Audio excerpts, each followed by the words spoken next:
Heyo!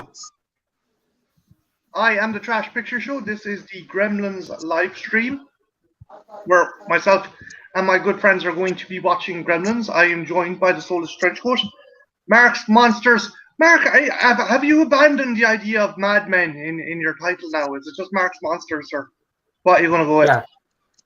Yeah. Just Mark's Monsters. And yes, lastly, Deacon Munster. Hello. So, nothing gets me in the Christmas spirit. This is kind of my kind of starting ticker tape, starting pistol fucking marathon for Christmas. It's Christmas when I watch this. This is officially kind of my beacon to show it's Christmas. And yeah, I don't care what anyone says. This is a Christmas movie. What's your guys' opinion? Would you say Gremlins? Would you consider Gremlins a Christmas movie? Yeah. Gizmo is a Christmas present to Billy. Yeah, that's the motivating factor for the plot. It's like Black Christmas. Yeah, it's on Christmas. Mm-hmm. If So Black how could it Christmas not gets be a Christmas movie? Yeah. I was saying, like, if Black Christmas or Die Hard get to be Christmas movies, it's like, yeah, Gremlins is definitely, it's a Christmas horror for kids. That's what it is. Yeah. I don't know. I wouldn't say young kids, maybe fucking 11 upwards. Yeah. I showed this to my niece and nephew, but I think they're too young. But I'm going to give 5 more minutes before I start the movie and let people in. That's all right. And as for me, when it comes to Gremlins, yes, it is a Christmas movie. There's no doubts about it. It is a Christmas movie. Anyone who wants to argue the point that it's not a Christmas movie, it has Christmas trees. It is a present. It happens. There are carol singers. There's snow. There's a Santa being attacked. It's a Christmas movie. Yeah, like, again, as myself and Mark said, the mitigating catalyst for the movie is Billy's dad gets him Gizmo as a Christmas gift. Mm-hmm. Exactly. Yeah, and we have Junebug in the chat saying, if a movie takes place on Christmas, then it's a Christmas movie. Exactly. And the thing is, Phoebe Cates even has a whole speech on why she doesn't like Christmas. That's it's a like, fucking weird speech, man. Yeah, she's like depressed like the whole movie because she doesn't like Christmas because of, well, I'm not going to say in case you haven't seen the movie, but let's just say it becomes a running gag throughout most of the series. Mm-hmm. Yeah, don't mention President's Day. Don't mention President's Day, don't mention Christmas, don't mention Easter.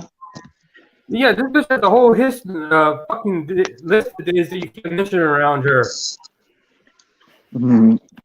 Well, I'm pretty sure if you asked her about Easter, she's going to turn around and say, I remember when Easter where a man in a bunny suit got eaten by rabid dogs.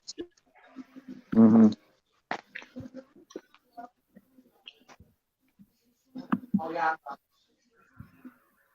So, do you want to press play, guys, or will we give it a couple more minutes? Up to you. After people. It's up to you, I'm going boss. to give it 5 more minutes. 5 minutes, everybody. 5 minutes. You have until 11:30. Well, our time to get here. Yeah. So at the 1:30, be here or be delayed. Guys, you know when you go to cinema and you like most of your popcorn eaten before the fucking film starts? That ever happened to you? Yeah. It's because popcorn's addictive. I'm eating some right now.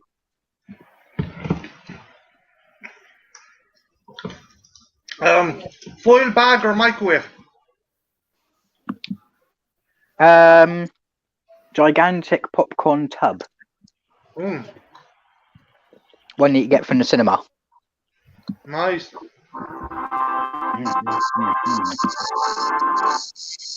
Yeah, Junebug's got it right. Popcorn equals cocaine.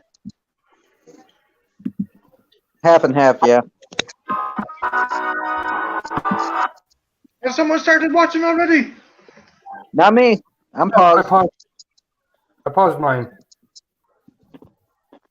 Not this end. Right, is there anyone in the chat that does not have a copy of the movie but would like to watch along with us? And maybe have a conversation with me?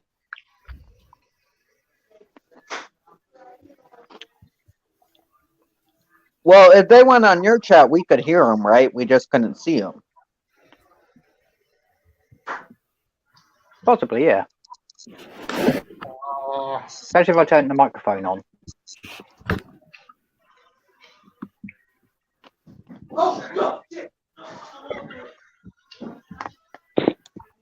I'll be right back. Trenty, no! You're gonna die! He's Mom, he'd the be ball. grand. He'd be grand. He'd be grand. Okay, there goes the female demographic.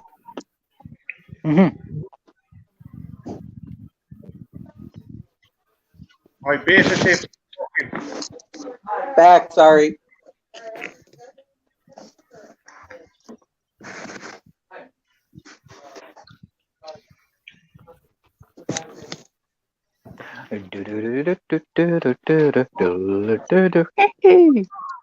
Right. Okay, guys.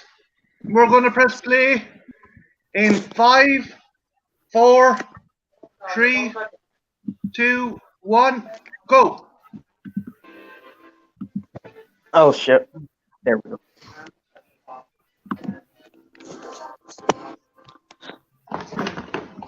So, do you think this film would have gotten the kind of attention it got if Steven Spielberg's name wasn't plastered onto it? I think it would have been more of a cult classic. Yeah, I have to kind of agree with Trench on that one. This is a movie that if it didn't have Spielberg's name to it, it would have been seen as a cheesy monster movie. Mm-hmm. And then just glossed over. I'm an inventor. And I am a Pretty much like The Evil Dead. Yeah, Stephen King plugged it when the first one came out, right? Yeah. So, yeah, so that would have just been left in obscurity if it wasn't for basically Stephen King turning around saying, "Yeah, watch it." Mm-hmm.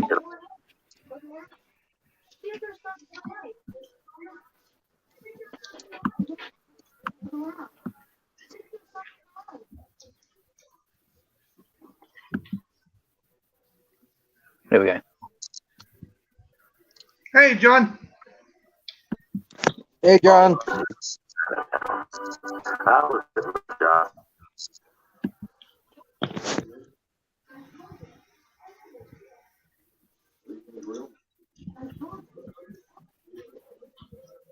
I thought Joe Dante directed this, or Chris Columbus wrote it. Yeah, he did. And Joe Dante directed it. Yeah, that's what I thought. Trying to move a little merchandise. Maybe find a present for my kid. Try this place.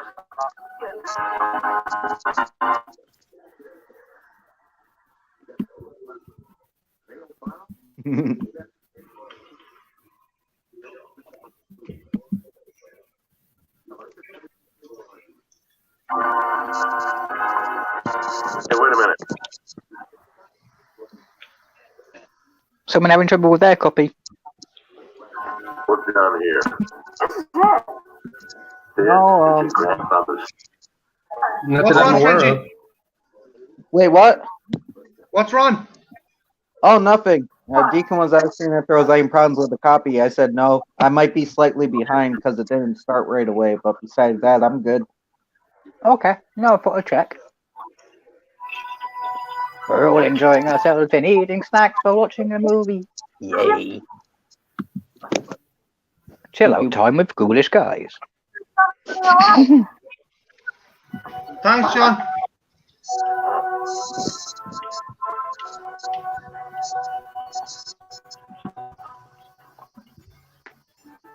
Oh.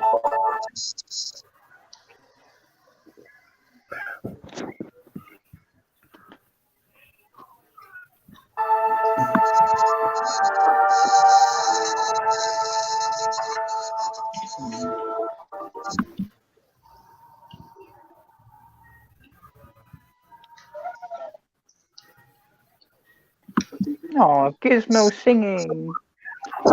Oh, it's more humming than singing, but hey. Well, friends, you do have a lot of interesting artifacts here, but there's one thing you don't have. And what's that? Well, let me show you. I got it right here. I'm an inventor. I made this. The bathroom buddy. It's the invention Who's on the of bathroom buddy scene? the need to carry heavy luggage and things when you travel. Where, You got yourself a shaving here. You got I'm on. He's playing Gizmo. toothpick, toenail. Well, Yeah, sorry, I'm Gizmo. we're at 4 minutes 4 minutes and a half. Nice traveling. Yeah.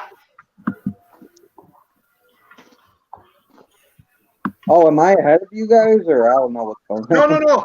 The kid is just sneaking Gizmo out for the father now. Yeah, he's about to. Yeah, I'm right before that, where he told him he was. Yeah. Yeah, I'm at the part where he gives him Gizmo in the box. What's in the box? Luckily, it's not your wife's head. Responsibility. What's in the box? I heard that kid went on to like write movies and shit, or at least work on some movies behind the scenes. If they could have made Brad Pitt's voice sound any more sissy like in that fucking scene, I like to know how. He sounded like fucking Ethel Merman from I Love Lucy. I love Lucy, but I hate Judy. Oh, what about your grandfather? He's crazy. We need the money. Now, come on, you want or not? I like the fact Steven Spielberg's name comes up before the actual fucking title of the movie.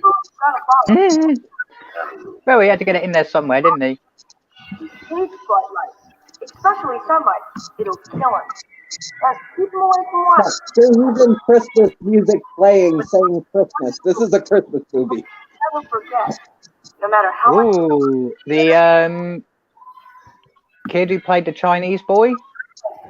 Never. Yeah.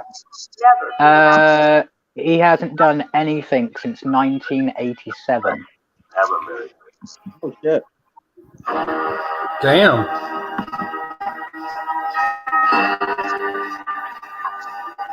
Hey, gang! You're rolling with rockin' Ricky Rialto, the voice of Kingston Falls. Now I want to know why he didn't do anything. It said, I watched a commentary and said he was like excited about it to do it. Like I like how like Ricky Rialto looks like fucking Indiana Jones. Mhm.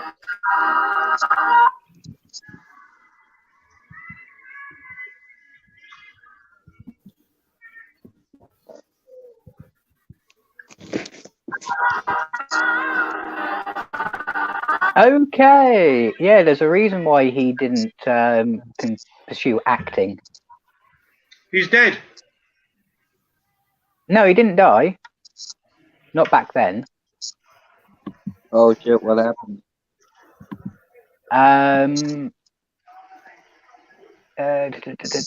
He became senior vice president of the International Warner Bros. Entertainment Group.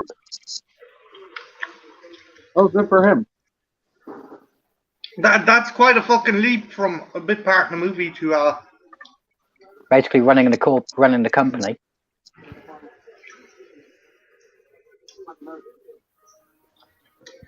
Yeah, I think that kid did quite well. Mm-hmm.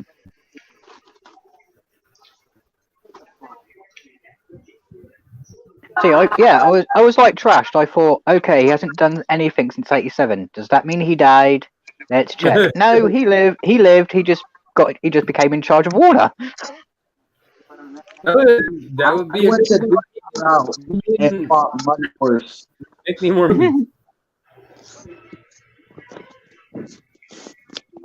But it would explain why Warner Brothers, since he got into it, have been more. Yeah, let's take chances on some of these more obscure or edgy movies. Yeah.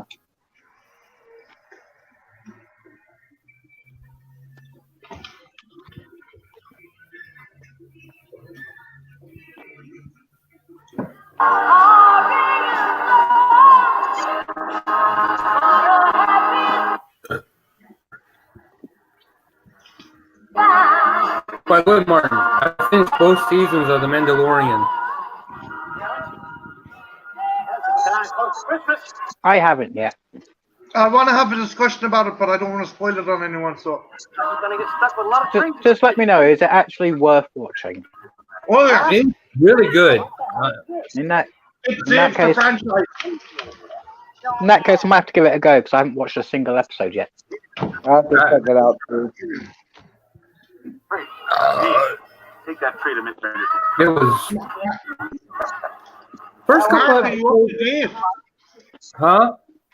Are you up to date? Yeah. You can spare one for the boys down at Sheriff's Station. I paid for mine. What did you think when you know who started going crazy with the gaffy stick? I almost died laughing. That was brilliant. Let no one say that fucking character's overrated ever again. No. My favorite scene though was the Baby Yoda eating the fucking eggs though. That was brilliant. It's I'm sorry. thinking that's more dark humor, you know. It's dark humor. Jesus. I'm sorry, but if you see, you could just see the mischief in his face when he was doing it too. It's just like, fuck it. Do you think the reason this old lady's very angry about her snowman being broken is because she can't lay him down now and ride his face? Maybe.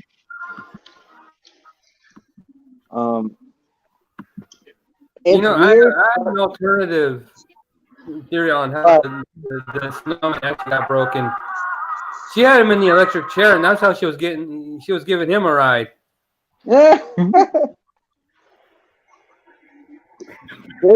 Mrs. Deagle reminds me of the human version of the Wicked Witch of the West and That's the point, I think, Hershey.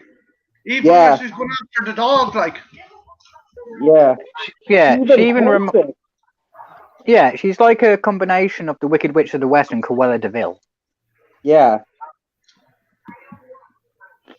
I forgot the name of the lady in the Wizard of Oz. I forgot her name, but The Wicked Witch of the West. no, they're her human counterpart. Yes, that is absolutely right, Arthur. Arthur says she is a mega bitch. Yeah. Oh.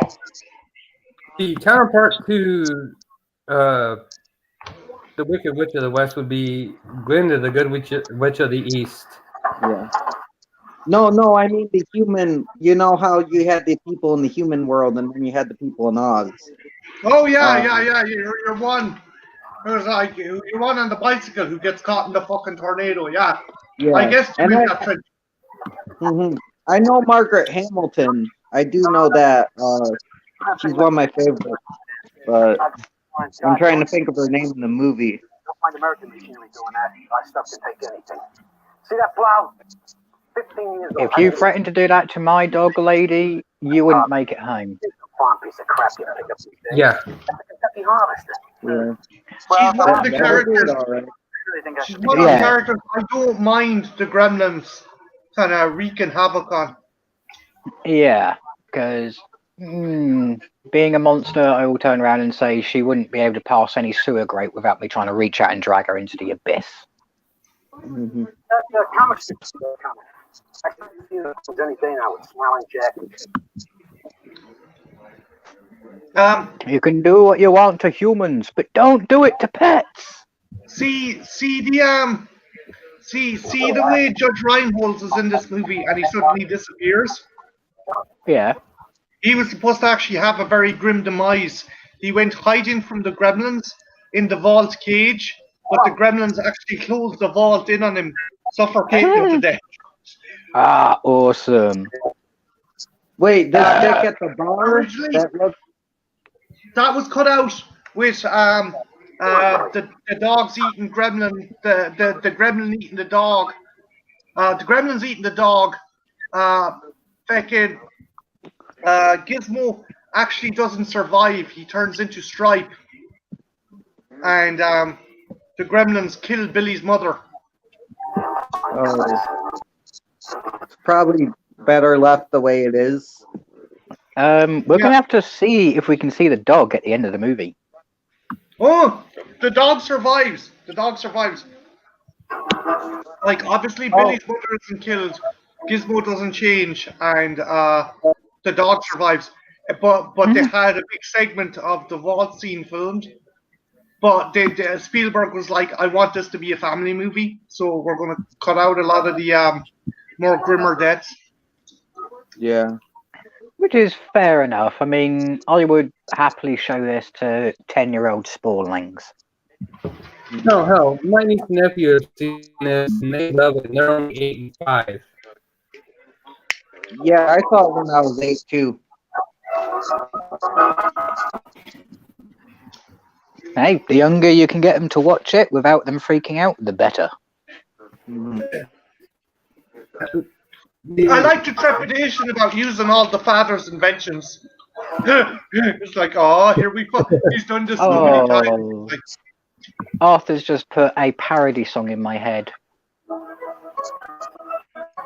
Stair lift, instead of Stairway to Heaven, Stair Lift to Hell. Ah. Hey, Jack,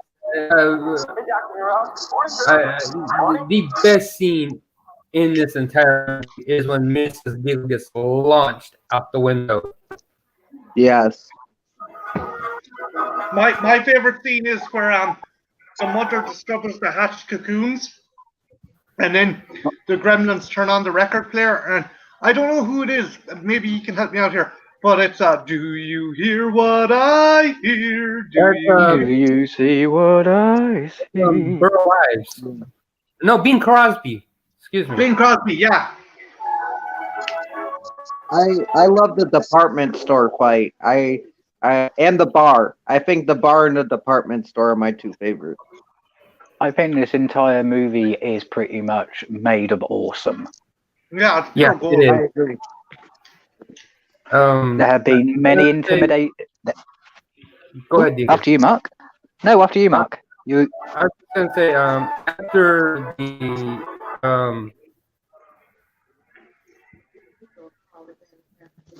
the launch scene, the scene where the sheriffs are going by and they're like, what the fuck is that?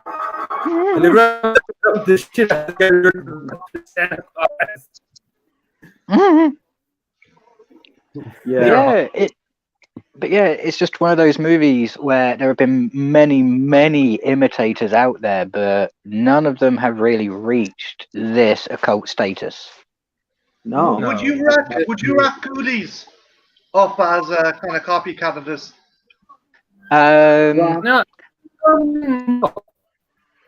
Yes, it has properties, but Ghoulies kind of goes in its own direction.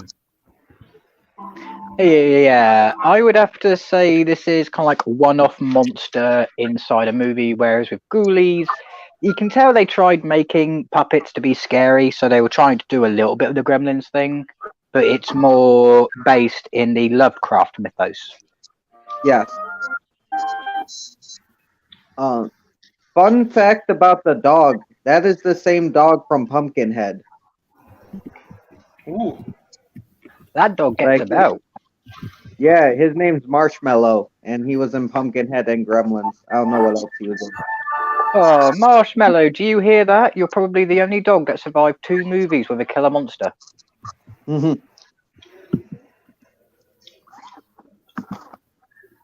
That's quite a rare sight. I want it. I want one. I want a mogwai. Again. I live in darkness. Everything I drink is from cans and bottles. And He was trying to take his niece I away. eat during the day. It's too She said it would die. Oh, we have Fun Sponge in the chat saying such a great movie. Hi, Fun Sponge. How are you doing? Hey, Fun Sponge. Hey, Sponge. Thanks for stopping by, dude.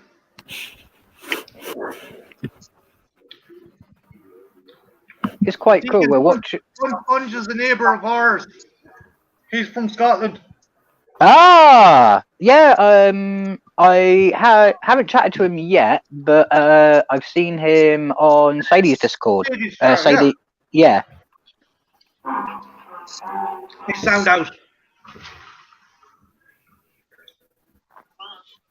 I got Yeah, it's nice meeting new people. I'm sorry, Alex, I don't have a Pumpkinhead figure yet. Oh, and we have an Ethel in the chat saying it's a Christmas classic. Apple. Ethel, I sent you a link. I don't know if your internet's gone to fucking pot, but you're more than welcome to hop on if you want. And Fun Sponge is sounding a bit like a tart saying, I get around a bit. Well, don't worry, Fun Sponge. You're always welcome here. It's always nice to share you. We're not in a monogamous relationship after all. Yeah, but Trenchy's the biggest hole in the chat. Yeah, Trenchy's the biggest draw. I don't draw shit. Mr. Corbin, give us a little more time. Mr. Harris, the bank and I have the same purpose in life, to make money, not to support a lot of deadbeats. Let's teach Gizmo to play piano. Well, now you know what For happened. anyone who joined, we're at 20 minutes 34 seconds. And yeah, Sadie, do you work in a Cajun restaurant? Oh, I was the rest of my imported barbarians. No man looked off this morning.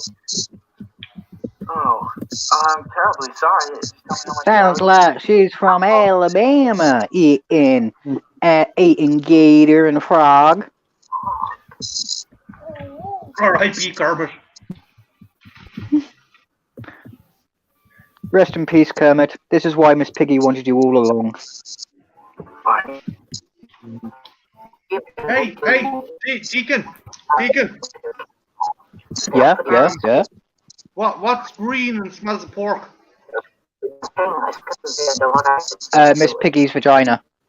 No, Kermit the Frog's finger. Ah.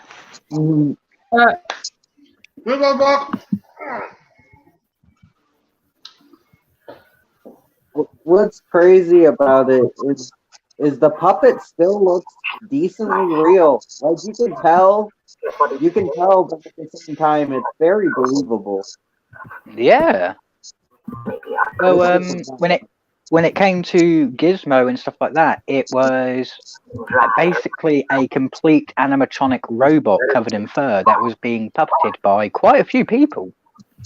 Yeah, they did a really good job. It holds up, in my opinion.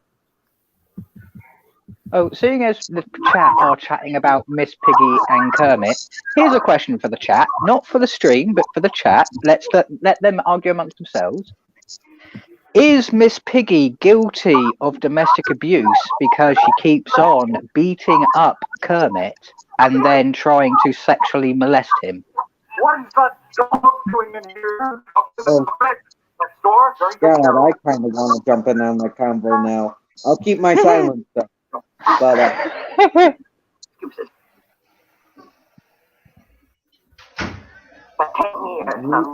here comes Corey Feldman. Oh. I love when he's watching Rambo. He's watching Rambo in the second one, right? Yeah. Yeah. You want to fight war, you gotta become war. Oh, and I think we have a consensus. It's kind of like, we don't care. I'm sure it's on the internet somewhere. Thank you very much.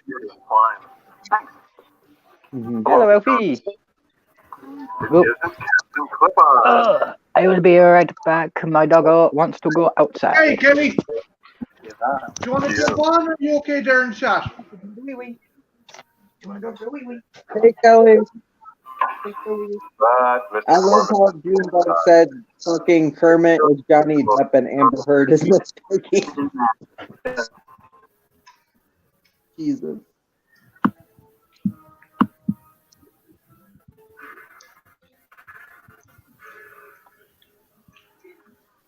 The movements and stuff were so advanced that for the close-ups they had to build like an oversized puppet. Yeah, man. Like I was saying, the effects still hold up, man. Like you can tell. Yeah, they do. Again, I like Chris Wallace's design more than Rick Baker's for the Gremlins in this. Mhm. Although I think the Mogwais, the design is better in the second one. If you get what I'm saying. I have to rewatch the second one. Are you? I gotta rewatch it because I haven't seen it forever. Give me a vodka martini, shake downstairs. You're working here? Yeah, we can. The door's next door.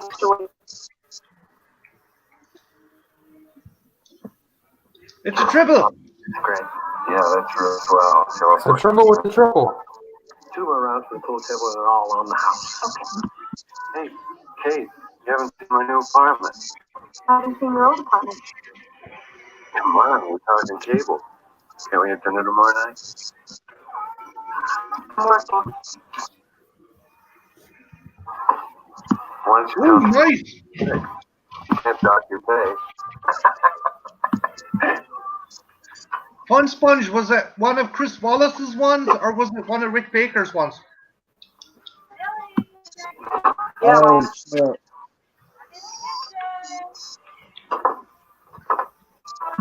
I forgot how crazy this fucking scene is when they get him wet.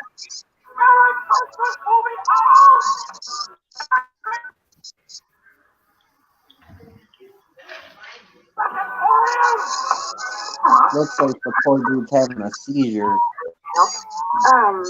Yeah, you could do the eggs. I wonder.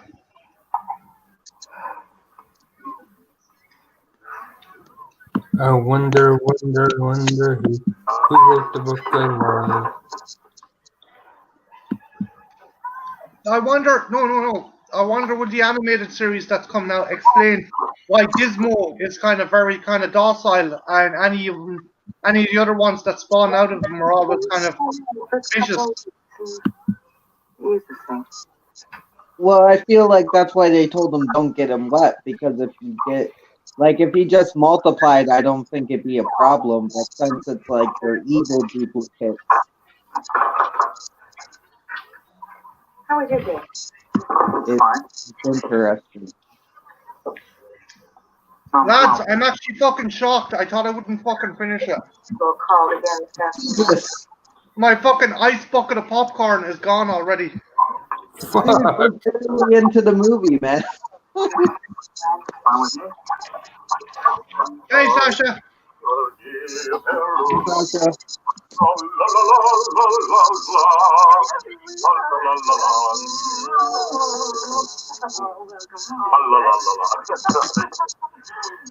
I'm glad you're back.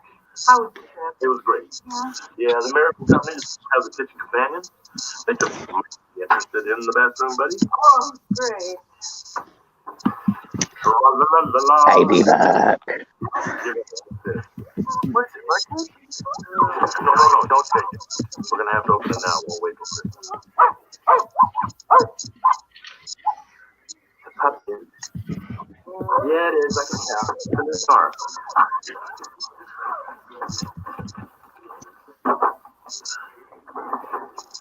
fun. That's okay.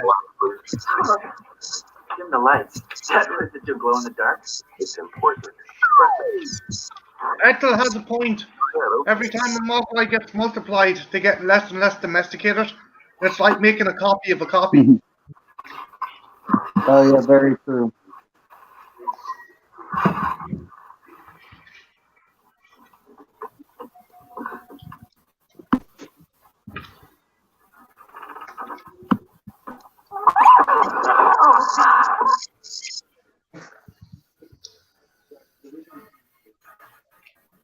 I agree with Sexy Monkey. Practical effects every time. CGI is not at the effects yet, where at the level yet where it can be convincing.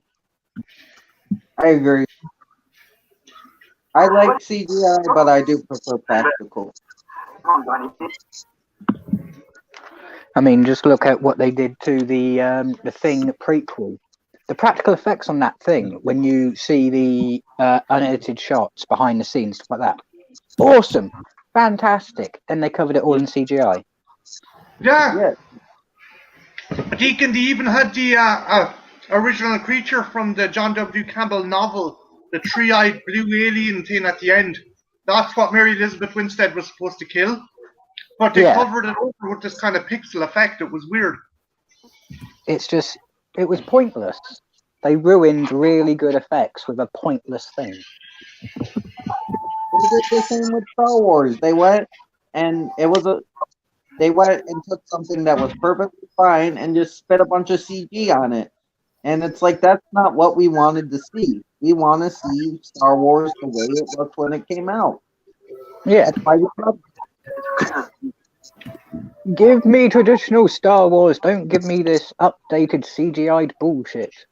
The only time I want to see something updated like that is if they give it the Star Trek, the Star Trek treatment, where they just enhance what's already there without adding. Exactly.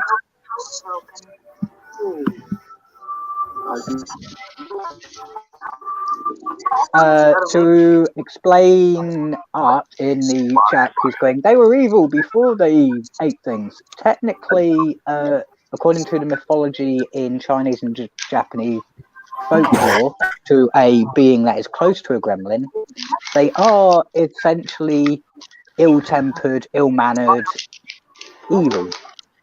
And it's only once you've actually trained them that they are actually gentle. Yeah. So Gizmo is a trained Mogwai.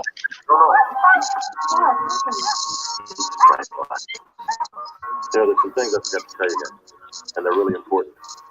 Number one, you hate bright lights, we know that. But you gotta keep out of the sunlight. Sunlight will kill it. You gotta treat it like me. Keep out of bright light. Don't give them any water to drink. Whatever you do, don't Jesus, give them that. who's well behind? Probably the most important thing. Sensei, do you want to jump into my private StreamYard so you can watch with us? Because you are about 10 minutes behind us, I think. No, I'm not. I'm at Corey Feldman's outside the school. Yeah, that's where I am as well. Well, I'm at the bar, but yeah. Yeah, I'm not behind him. All right. I thought you were behind us. Ah. Oh, no. Sorry. No, man. I'm right on schedule. Like, the professor's checking out Gizmo. Yes. Evil monsters come out to play. Yeah. No, I took the backdraft too. Someone's behind, but I don't know who it is. Because I'm right on schedule. Yeah.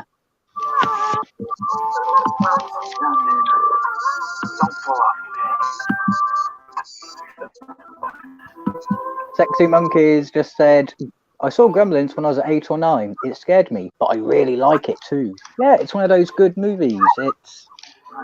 It's a kid friendly horror movie. Jesus, Art. And Art has just said, is there a Mogwai in your coat, Trench, or are you just in a good mood?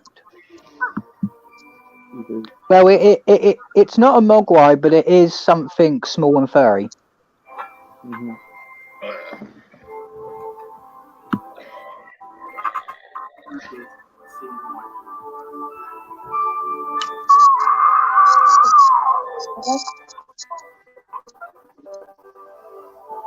The town drunk, leaving the bar.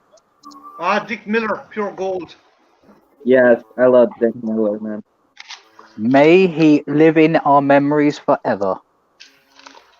I can't believe he got snubbed for a memorial during the Oscars. That's fucking bullshit, man.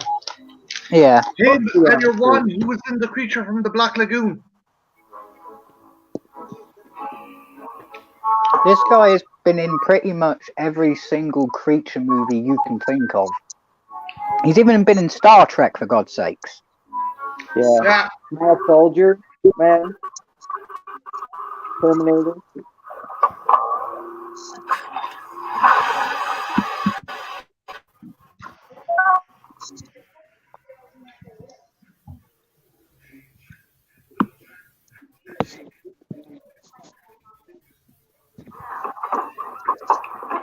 Yeah, don't trust that guy to drive home. Please don't trust him to drive home. Get him out of the snowplow, for God's sakes.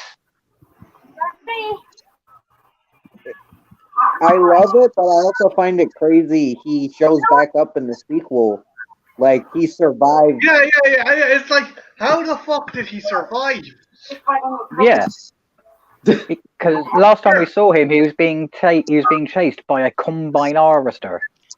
He was the snowplow. The Gremlins were driving the snowplow into his house. Yeah. Yeah, you should just buy oranges and cotton. I mean, I'm glad he lived. I like him, but it's like, how the fuck did you pull that off, It's Joe dude? Dante. Dick Miller is like the Ratzenberger of Pixar to Joe Dante. Yeah, that is true. He puts him in everything. Think you're right. Dick Me Miller. too.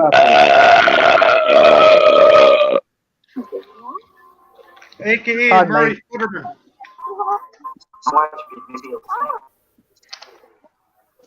Sorry if I burst anyone's eardrums there, if they were listening to us on with headphones. What? What? What?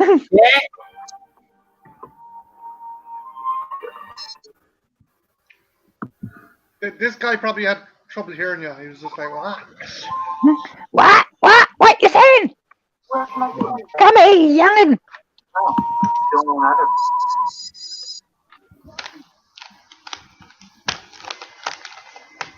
Oh, thank you. Ooh, Art says 7 out of 10, and Sadie says 9 out of 10 for that burp. That was a good one.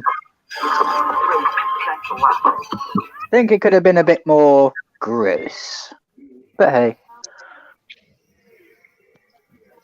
Sorry. What's in the jar? Nothing, just water. Oh, nice, Sasha. I didn't know that. What's making that noise?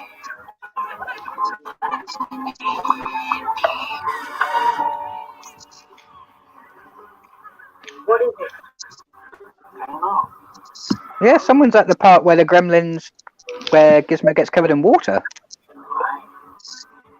Yeah, it's weird, man. I don't know. Yeah. It's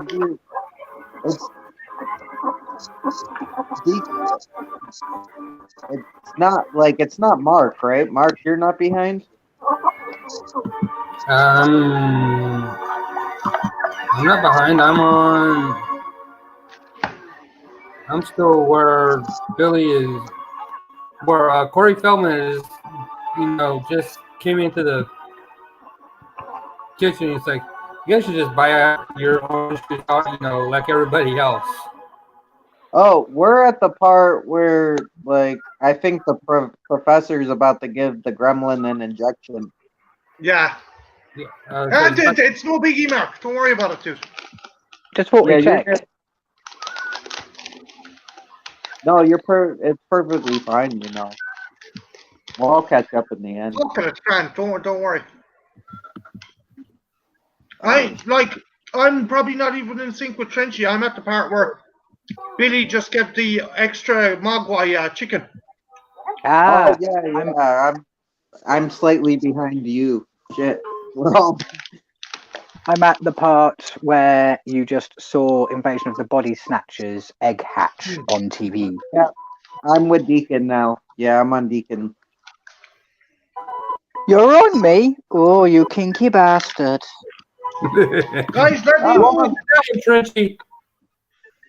Jesus, I walked into that one. Yes, Guys, you let did, me my know when little the one. this guy is eating his sandwich and watching the cage. Oh, yes, because we're at the part where he's about to feed them chicken. Yeah. Yeah, let me know when it goes back to the doctor guy looking at the cage. That eat Yep, the sandwich. no. Yeah, I will let you know as soon as we hit that point. Like, I know they said they left out some of the more gruesome deaths, but like his death was pretty violent for being an off-screen death. Like we Yeah, assumed he got eaten alive. Like if this was an actual horror movie, then the extended cut would have been being slowly eaten by a gremlin.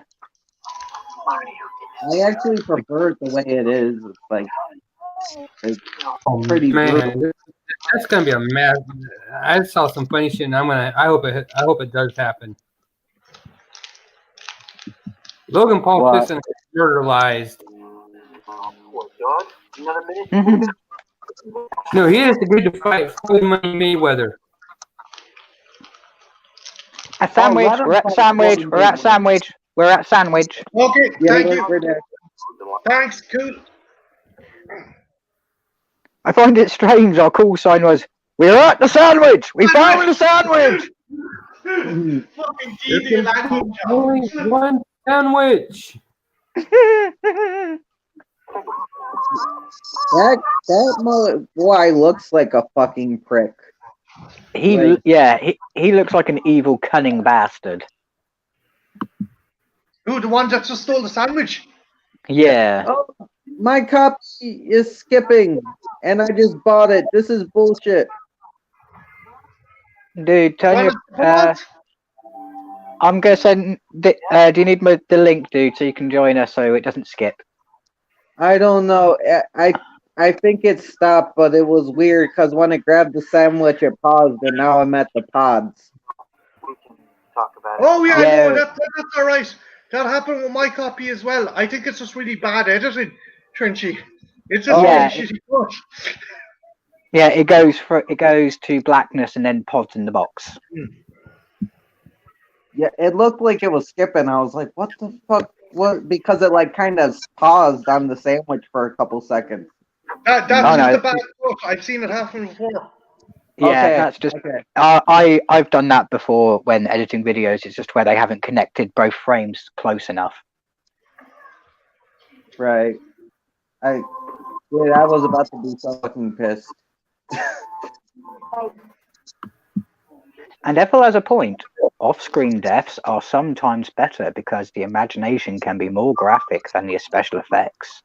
That's what I'm saying. I agree with that. Yeah, and I kind of think they made a good point of saying these are malicious beings that are just in it for chaos, instead of saying these are malicious beings that are also here to eat us. Yeah.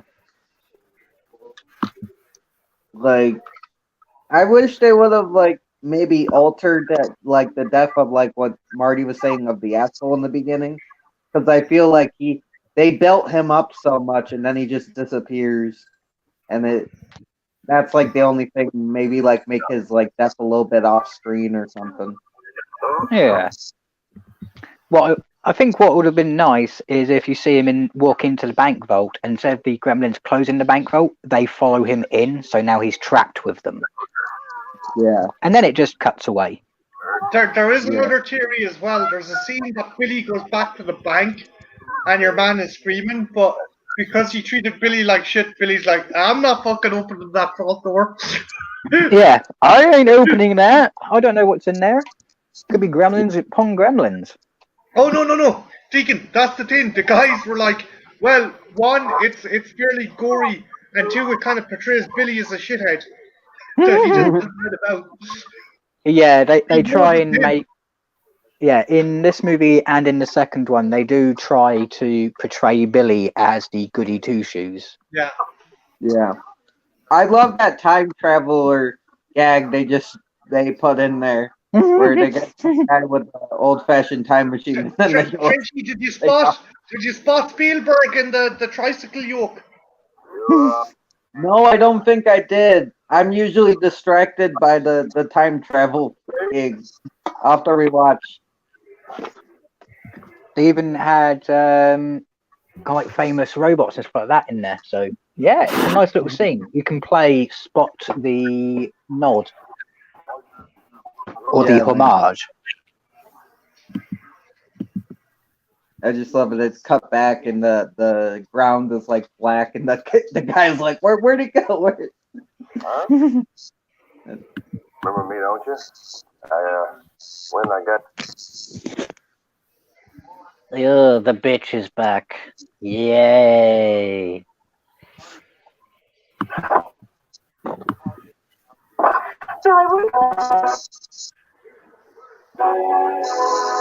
See, this woman is as cold-hearted as her cash.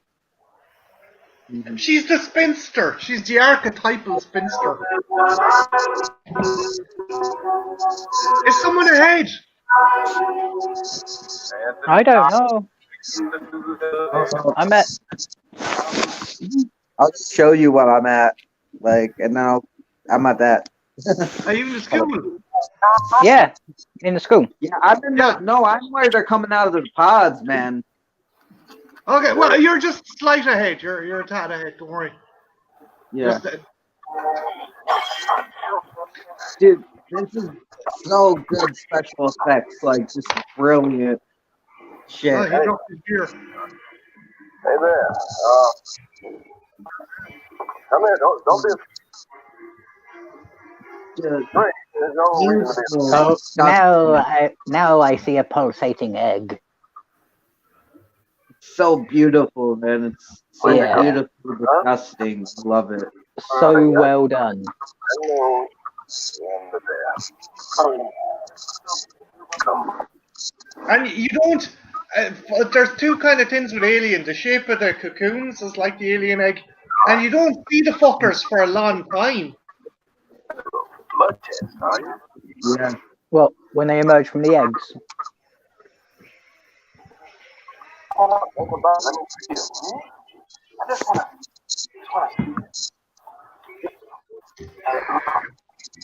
try some of this. I know you got to be hungry. Huh? Hey. Yeah, now. Don't you feel better? Yes, kids, run. Run while you can before you get eaten by the gremlin man.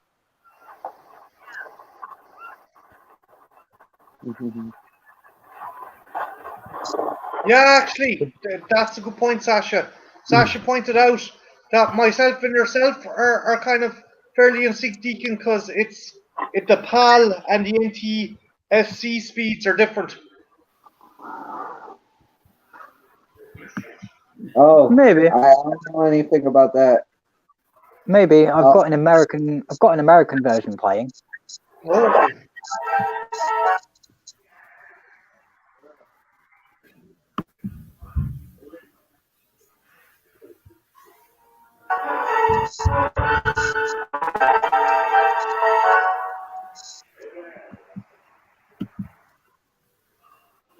Can you hold the phone for me? Oh, poor Gizmo. He needs a helmet that has a slidey thing that comes down to protect his face.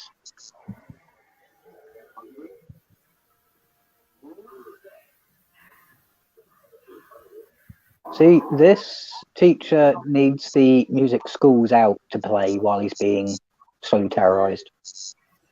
School's out forever. For you, at least. Da-da-da-da.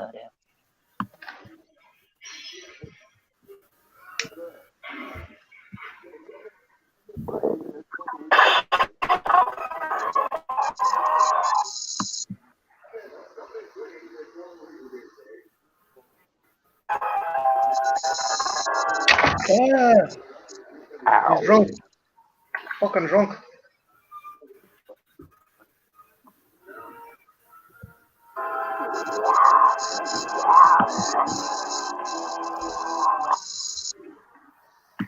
Oh, yes. You're watching the biology of a heart while your heart is racing. Oh, the metaness.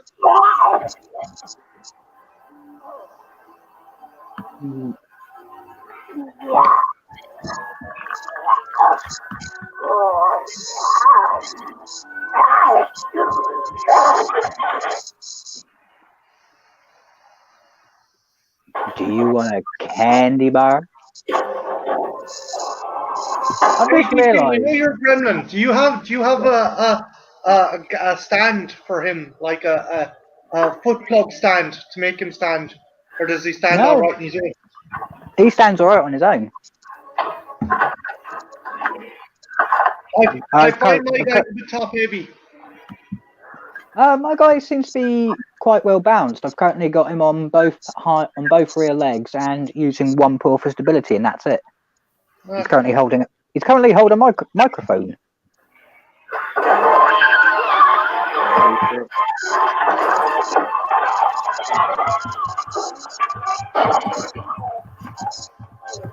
See, I have a question now. Not about models, but if you know the chocolate bar was a Snickers. Yeah. Do you think this is where you're vicious when you're hungry, have a Snickers came from? Yeah, probably. Snickers, it satisfies you. Yeah. Give it to a gremlin. See the gremlin be satisfied until it goes for your face. Okay, gotcha, Ethel. That makes sense. I never noticed that before when watching it. It's been a while since I watched it on DVD, so it just threw me off. Oh, yeah, that's a great scare. Yeah, fuck yeah, dude. Ran for the vent, it goes for the vent, and it's in the vent, oh yeah. I think we're caught up now because he just popped out of the cabinet, right? Like for me, he's going to pop out in the cabinet in 3, 2, 1.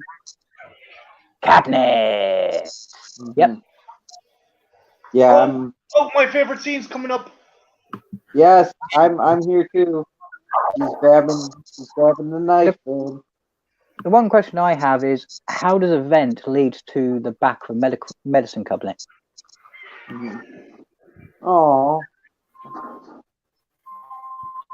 The same way a vent can fit Bruce Willis to avoid terrorists fucking in a high-rise building. Oh, poor Gizmo.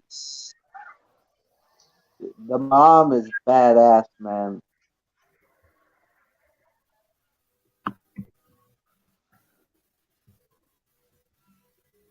I hear strange noises. I gave myself a carving knife.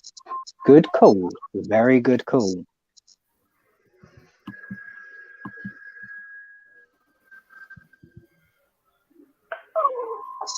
The stem mixer is actually a better one now.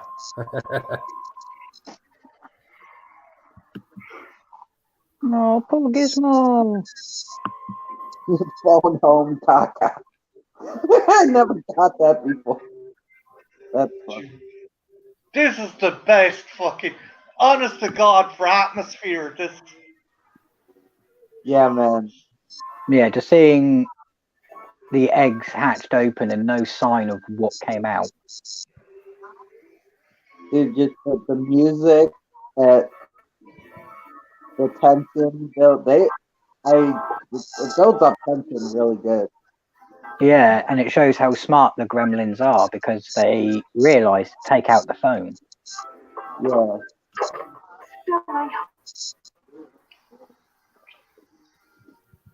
It's why I get the feeling that during the research that gremlins or mogwai, when they reproduce, they actually carry over genetic memories. So the base knowledge of everything that they've seen and experienced gets passed over to the next batch.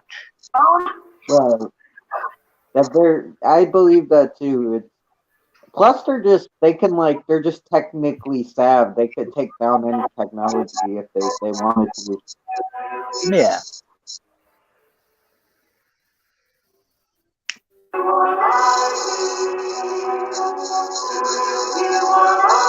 Ooh, that's loud.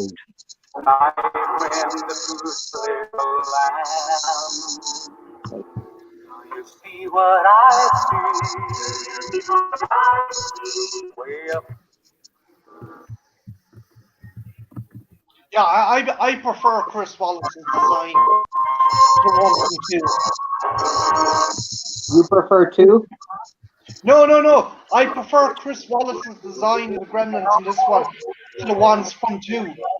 Yeah, we're finding it hard to hear you, Trashed.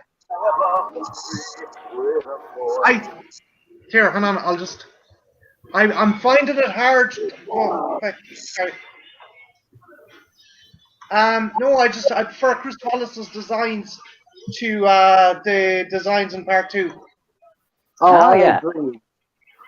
Yeah, this design is a lot more scary. Yeah.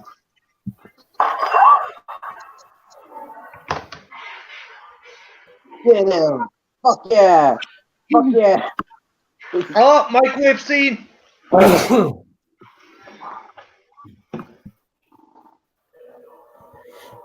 See, that gremlin's mixing it up. I'm noticing a lot. Like, I never realized the one gremlin was writhing in pain in the background. It's brilliant. Yeah, they actually do a really good job, don't they? Yeah. Yeah, man. They pay attention to detail. It's great. Like, that little bastard's in the background still writhing in pain. They seem to have followed the golden rule, which is always show the continuity of what you're doing. Yeah, I like that. I'm noticing quite a bit that I haven't noticed before.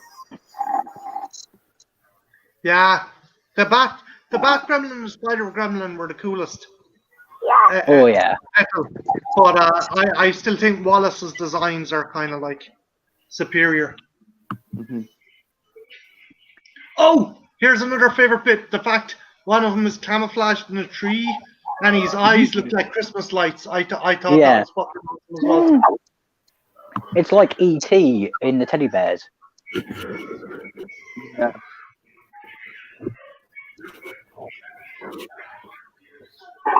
I see you inside that stocking.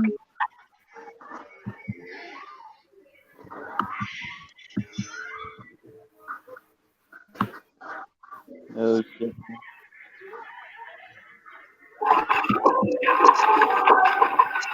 Is that a gremlin in your stocking, or are you just happy to see me? Oh, you're just happy to see me because it turned out to be a toy woman. Please, head. Okay, how old is Billy supposed to be? How old is Billy supposed to be? Who gets him a wind-up toy robot? 18, but like, dude, you've seen our rooms. We have toys. Oh, true. Attack of the killer tree. Oh yeah. Fuck. Nature gets revenge. The fucking bitch asshole. Choking her with tinsel. The thing is, tinsel is very fucking hard to cut. Yeah. Because the centre of it tends to be actual wire instead of string or cable. Do you remember in the movie The Santa Claus when the elves were breaking Tim Allen out of prison and they used tinsel to cut the bars?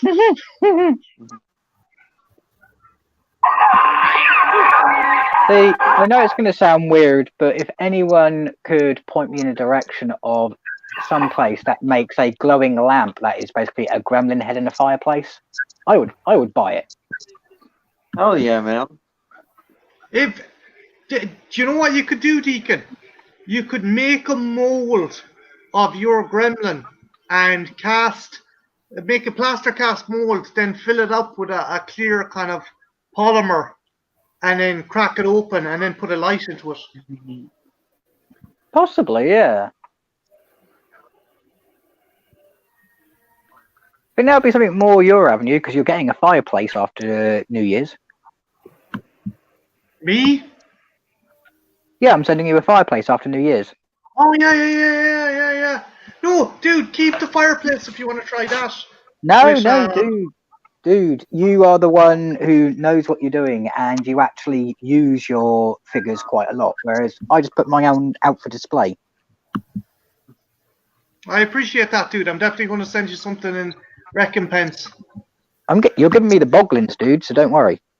I need to find those fuckers. I literally, I basically got sick of them, the smell of them, and I put them into a bag, and I didn't throw them out. They're in the back of a press somewhere. And again, I'm going to reiterate, just steep these in water. I did it myself, but I just do not know. As my housemate said, he reckons they're rotten down to the very atoms. And that's But yeah, don't worry about digging them out. It's more a case of if one time you're cleaning up the place and you find them, then yeah, until then, don't worry about it. The only reason I'm sending you the miniature stuff is because you can use it a lot more than I can. Uh-ohs. We in swimming pool territory. Yes, Ethel, we need the gremlin Yule log in the worst way.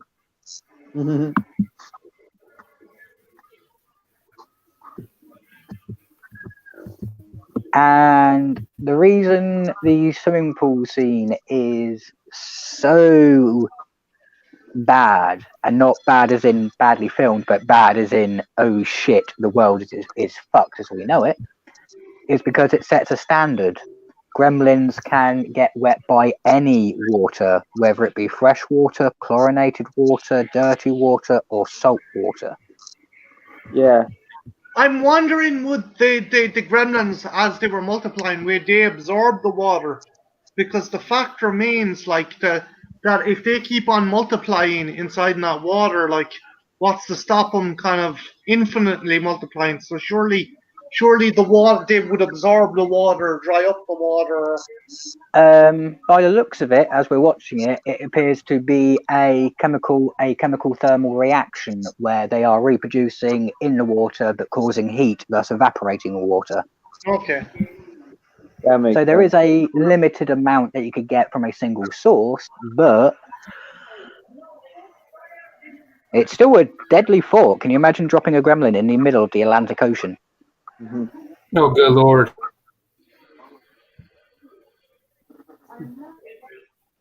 There'd be some salty gremlins, all right.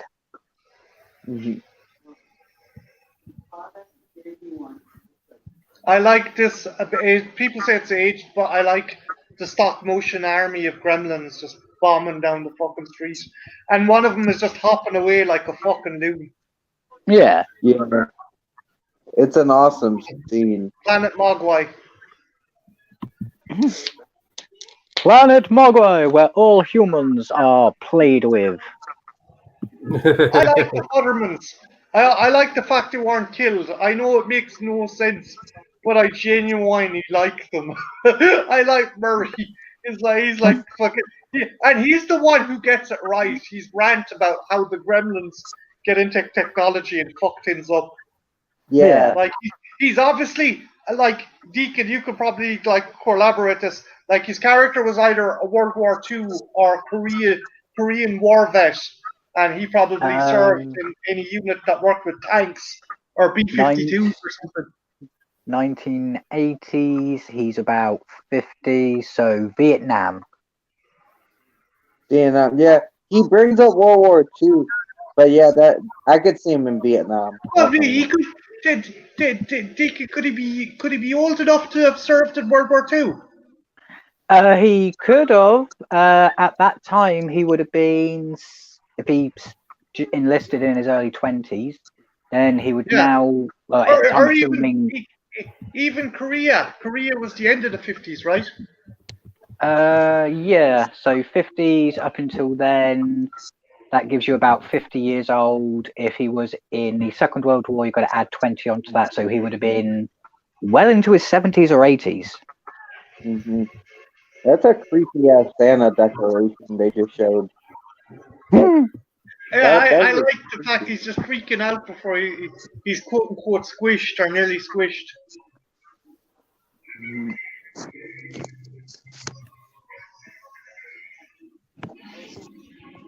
Oh, Art says yeah, he was in World War II. The Ah, character actually mentions he was in World War II. yeah. oh, that's good. Yeah, in that case, that answers the question. It's just, if he was in World War II, oh yeah, I'm thinking nowadays, because 2020, this was 1980, so 40 years. Yeah, about the right age if he enlisted when he was young and towards the end of the war. The male. I like this montage of just them fucking up everything. Oh, I'm at the snowplow part. Yep, Oh same no, as. you're a couple seconds behind. Yeah. I just finished that, Deacon. Don't worry. They're in my Kentucky Harvester. Oh, I like the priest. The priest is just a prick to let your man put his hand into the fucking bin, even though or the letterbox. Yeah. He's a little. Yeah, he's definitely a piece of shit. Oh, don't worry, we're just going to do some home improvements.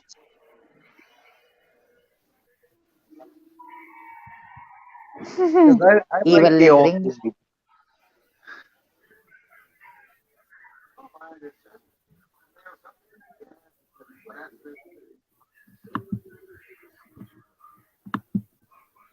Ah, that might explain it, because the combine harvester just lurched, which means it probably came to a complete stop.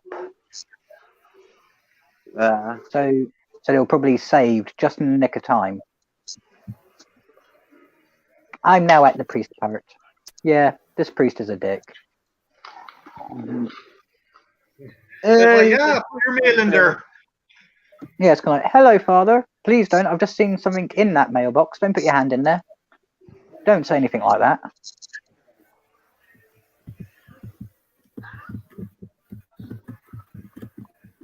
I suppose that's one thing we've got to be thankful for with the stripe thing and the fact that there's snow. We know that they can only multiply if water's in its liquid state. Right.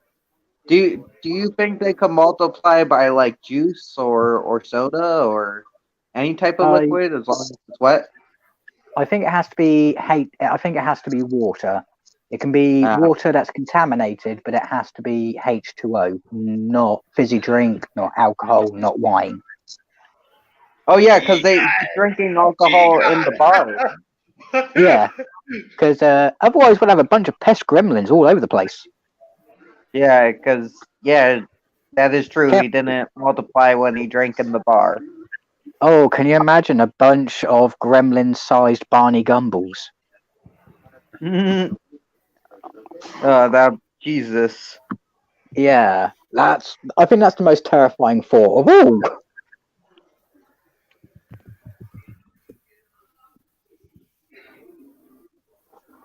Yes, Arthur, I kind of agree. P would make a gremlin. The stripe would be yellow, though.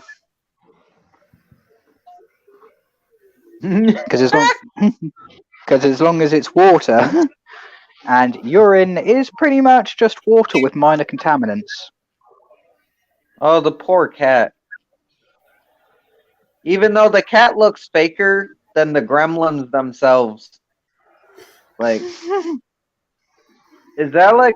That's not a real cat. Is that a real...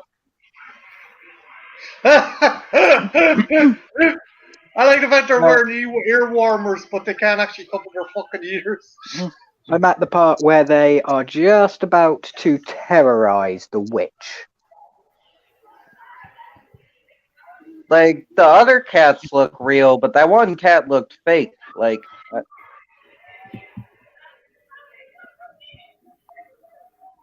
I like the way this poor bitch is having a crisis of conscience. They're here. They've come for me. Oh, what have I done? It's like, yeah, bitch. And away she goes. she's so lucky she didn't throw that water. She's so fucking lucky. I'm kind of at the part where all the cats are on the table. That means my favorite scene is fixing to come up because not only is she fixing to get launched, but the Gremlins are fixing to beat the shit out of the town Santa. Yes. Oh, yeah, if that bit's coming up.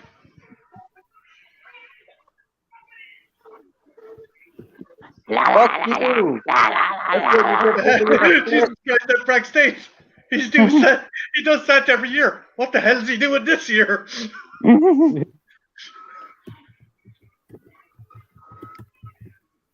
Poor Gremlins. Happened to go to all this trouble to augment her stair lift just to kill her. That was fucking brilliant, man.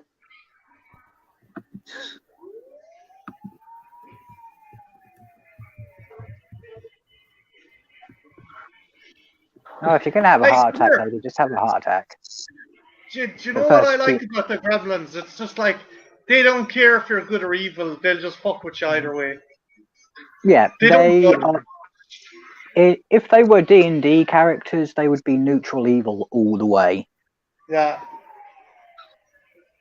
They're just kind of like they do kill some people but they just want to create chaos. They don't really have a goal. They just want to have fun pretty much in their own wild way.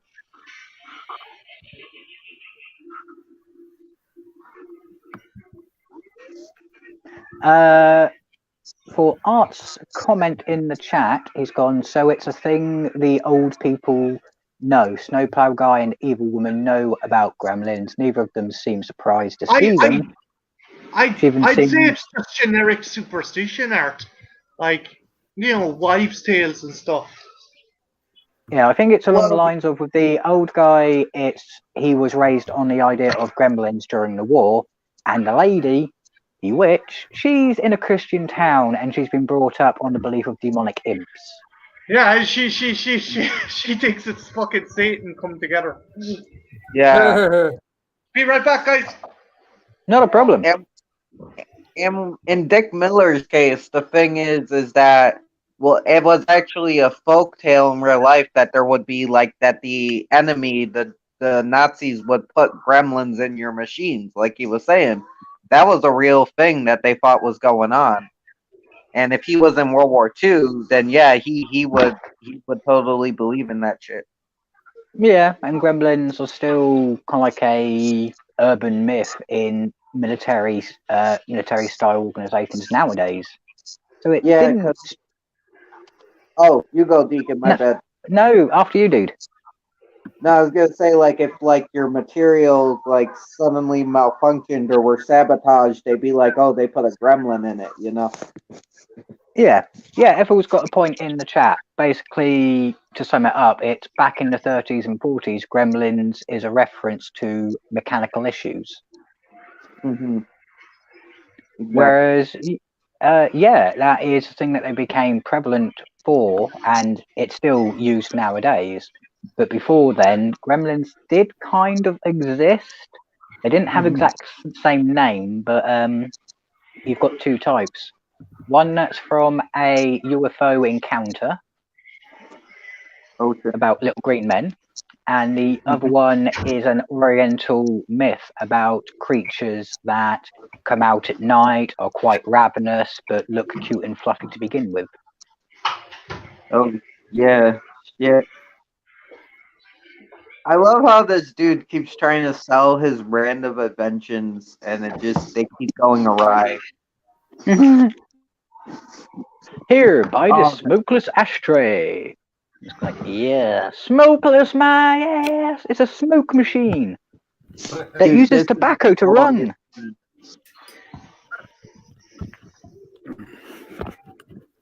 they're just fucked up, and you got the one on the fan, and it's brilliant. Oh, I'm there is a lady gremlin in the first one. Yes, I think that could be accurate. So, leprechauns are like islands gremlins. Yeah, according to myth.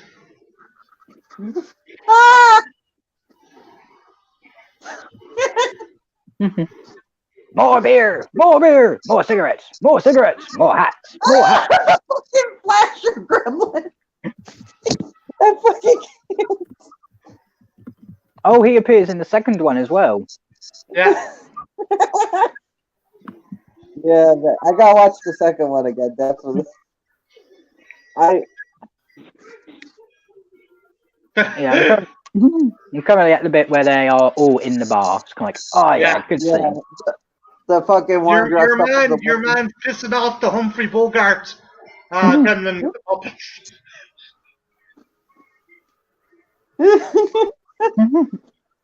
Ah, Flashdance gremlin. Dude, the cross-dressing gremlin, man.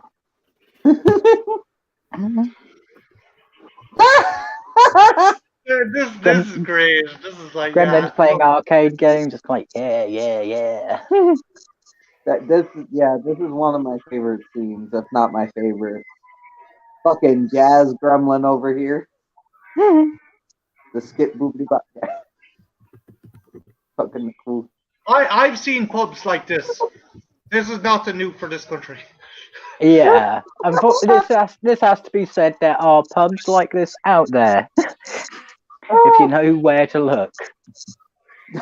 Puppet gremlin.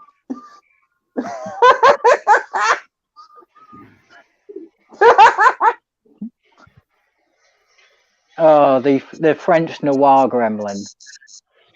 I thought he was more Humphrey Bogart kind of version. Maybe, yeah. Is it the one with the puppet? Yeah, He's being annoyed by the one with the puppet. yeah.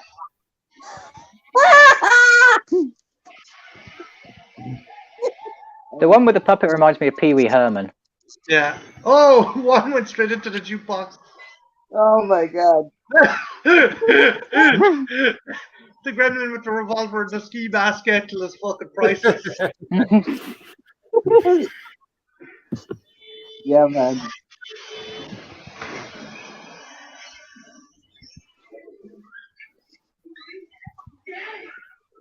See, it's when I was watching this part I realised that, yeah, they must have some kind of genetic memory because Gizmo's been exposed to pop culture and these guys all know about pop culture. Yeah. Oh, can you just imagine what it had been if it wasn't A Wonderful Life Gizmo had been watching, if he'd been watching the Texas Chainsaw Massacre? Do you know what I would have loved, guys? There was a video game called Stubbs, Rebel Without a Pulse, where you play a zombie and you have to cause a kind of epidemic in this kind of city in the future. Deacon, do you remember that game? No, but it actually sounds quite good. Well, I'd love to play one where you play as a gremlin and you have to multiply and bring a town to its knees. Hell Just yeah. strategically. Like the National Guard, to send in the National Guard and special forces to clean out the town. To answer our question in the chat, are gremlins sexless since they multiply through water? Technically, yes. They don't have any females. They have transvestites. And the only female you get is when it's introduced to female hormones. In part 2. Yeah. So they are sexless. She ends up raping the doctor from Star Trek Voyager in the end of part 2. Although he seems to be kind of into it. Yeah. Huh? Yeah, Ethel, that's the game. It's a fucking awesome game. Deacon, if you ever get a chance, do you have any? Do you play on PC even? Sorry? Do you play games on PC? Yeah, I've got You Steam could and probably everything. you could probably get stubs on fucking oh god, I'm after forgetting what it's called. Steam for Yeah. cheap chips. Oh, I'll have a look later. At the moment, I've got something in my basket on Steam which I'm waiting to buy. Mwahaha.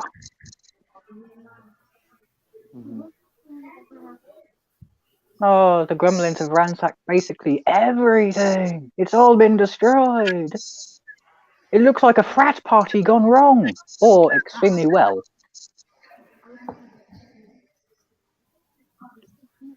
This is like that random depressing part of the movie. Okay, Phoebe Gates, I yeah. feel sorry for your dad, but he could have just dressed as Santa and knocked on the back door.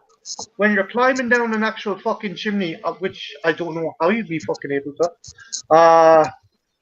Like, Yeah. It's plausible, but it would have to be an old style house because most chimneys nowadays, mostly Victorian era, have narrower chimneys. So you'd have to be a very small child in order to get up and down it.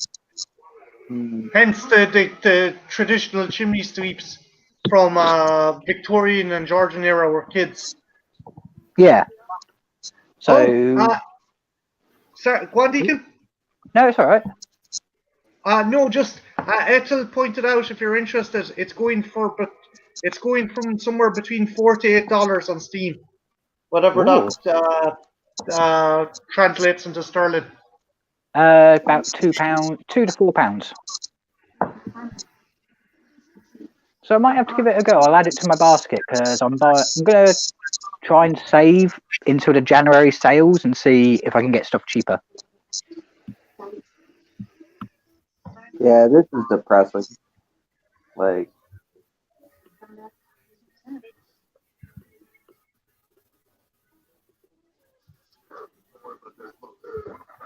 Okay, yeah, your father is a dumbass for trying to get into a chimney in the first place. Yeah, I feel bad for her, but her dad was a fucking moron.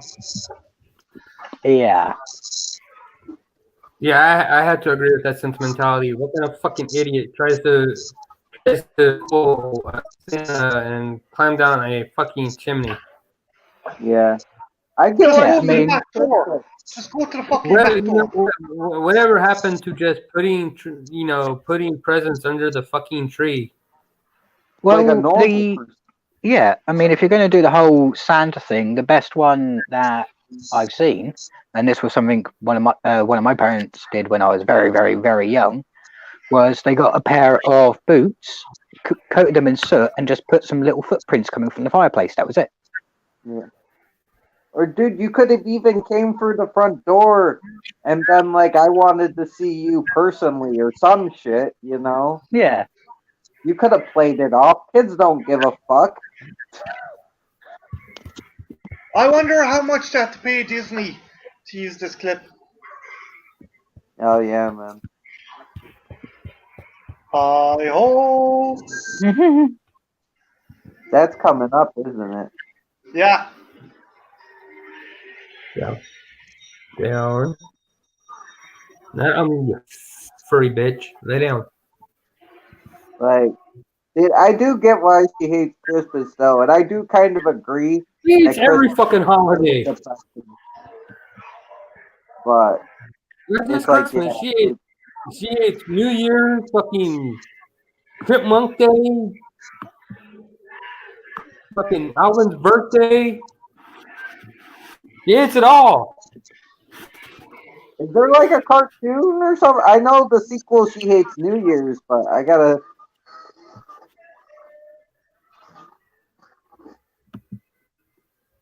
As long as she don't hate Halloween, we're cool. But she probably does. Oh,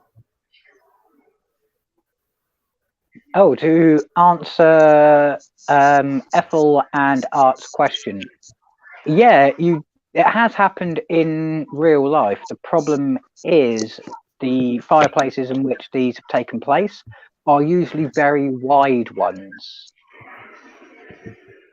And it's usually a singular fireplace, whereas in old Victorian houses, where most fireplaces are prevalent, they're narrow and they don't go in a straight line. They actually zigzag and section off.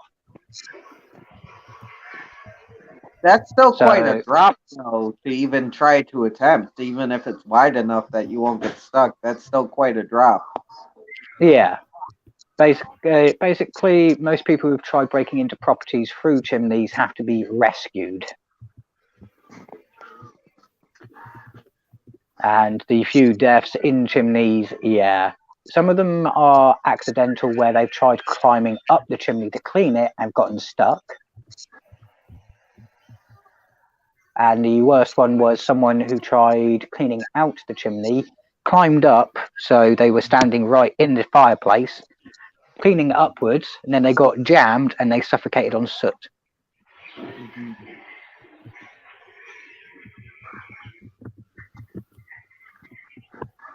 These gremlins are nuts. I love them.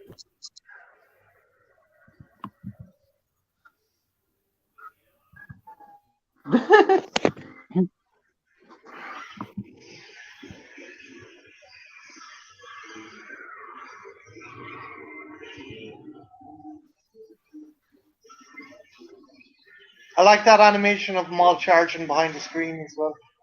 Yeah. I haven't gotten to that bit yet. At the moment, we've got at the moment, I'm at the part where you've got a gremlin wearing a Mickey Mouse ears.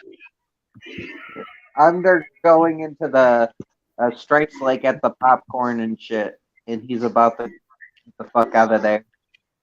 I'm at the part where they're all in the cinema, enjoying themselves.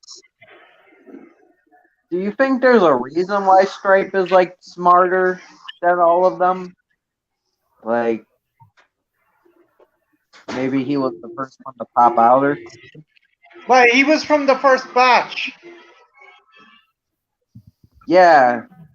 And again, in the story, he was originally going to be Gizmo. Gizmo was going to turn into him. Wow.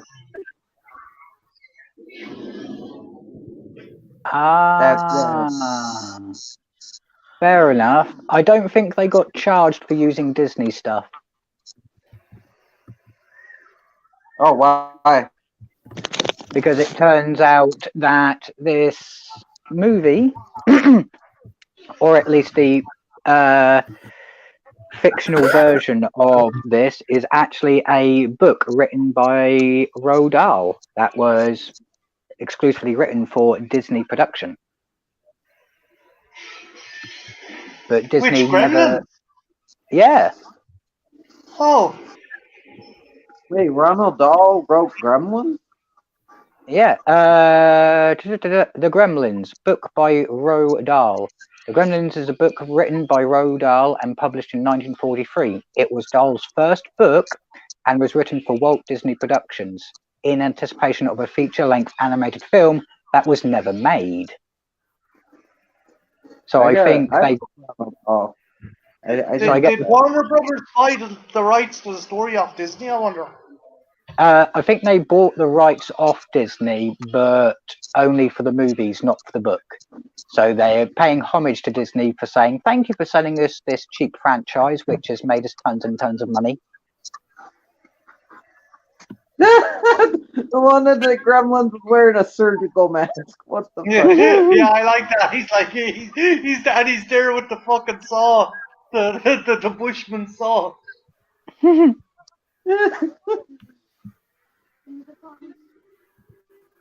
Yeah, at least now we've got a kind of reason why this movie was able to get away with so much Disney referencing.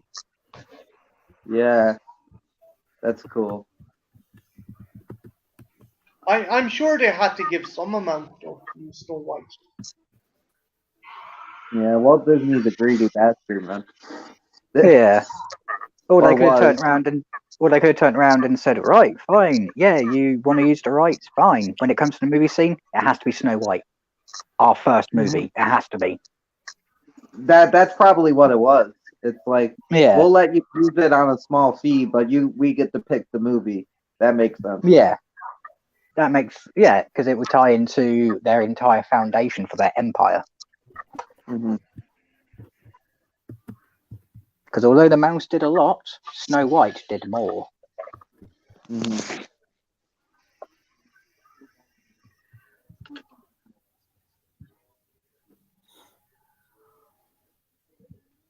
So, yeah, next time you can turn around to horror fans who like monster movies and say, oh, Gremlins, they came from Rodal. I might actually use that fact in my video. And Yeah, I'll good idea. give you a mention as a result. Deacon How with did the we- information. Trenchy, is it critters that one of the critters eats an ET doll? I think so. Yeah. Yes, it is. It is a... And Critters, And one of I the... like.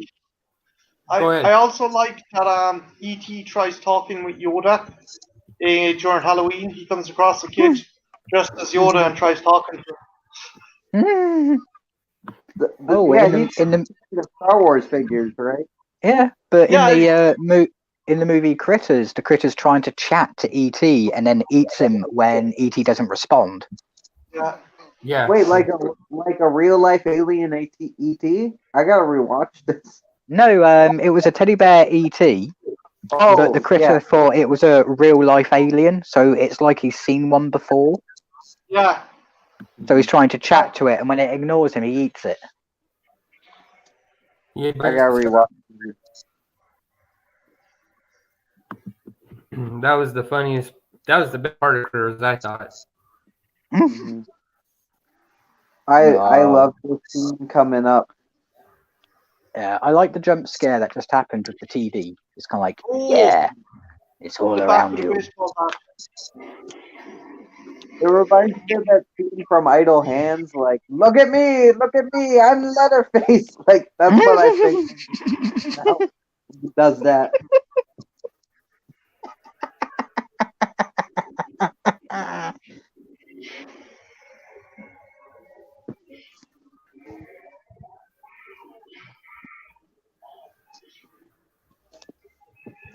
Yeah, you can tell Stripe's a bit more intelligent than the rest because he's being strategic. He's setting out toys and stuff like that.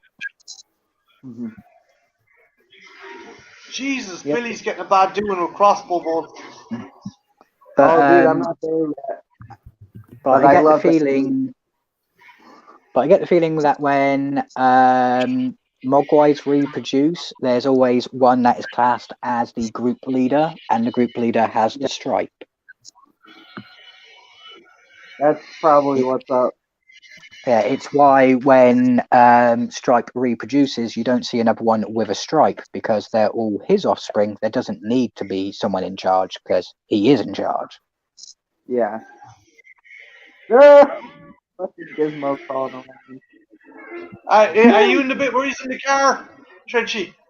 No, I'm at the bit where he was just crawling on the ground, and now we're Oh getting. yeah, on all fours. That's adorable. Yeah, I've just passed. I'm Leatherface scene. I'm at the part where he's on a bicycle. Well, a tricycle. You want to play ball, Scarecrow? Can you imagine if Stripe was cycling along going, "Do you want to play a game, Billy?"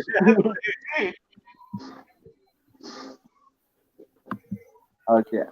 Speaking of Leatherface, that is my favorite part of part 2 is when you got the gremlin who's dressed like the Phantom of the Opera playing the organ. Yeah. I'm sorry, that is just fucking. Not only is it an ode to one of my favorite movies of all time, but it's just this. It just makes me die laughing. Yeah, and do you know? It's in the second one. Gremlin is wearing a Phantom of the Opera mask while playing an organ, but when they pull the mask off him, you realise it's the Gremlin that had the acid splashed into its face earlier in the movie. Yeah. Oh, I gotta see that. I haven't seen that since I was 8, man. Oh man, Trenchy, you gotta see that. It's fucking hysterical. Yeah, when it comes to Gremlins, I was terrified of Gremlins too, and I didn't like it. I liked Gremlins 1, but not Gremlins 2. I gotta rewatch. Dude, we've got to make you watch Gremlins 2 because there's so many nods to that. If each Gremlin is Yeah, basically a nod to a different franchise. Yeah, I'm definitely gonna rewatch. Definitely. Fun. I probably told you this before, Trenchy, but when Christopher Lee was on set of Gremlins 2, he went over to Joe Dante and apologized for starring in The Howling 2. I gotta rewatch Howling 2, and that's another one. I'm now at the part where Gizmo's in a little pink car, cruising Yeah. along at high speed. The poor dog. Yeah. There is so much to love about this movie. I can't think of that many complaints about it. The only complaint I can come up with is she needs to be less fucking depressing. Yeah. But she's great. She's relatable. Like, I'm She's not a huge relatable to a certain degree. I hate Christmas because, she could say, I hate Christmas because my parents had a divorce at Christmas. No, I hate Christmas because my dad died in a chimney. I know, it's so over the top. Okay. It's great.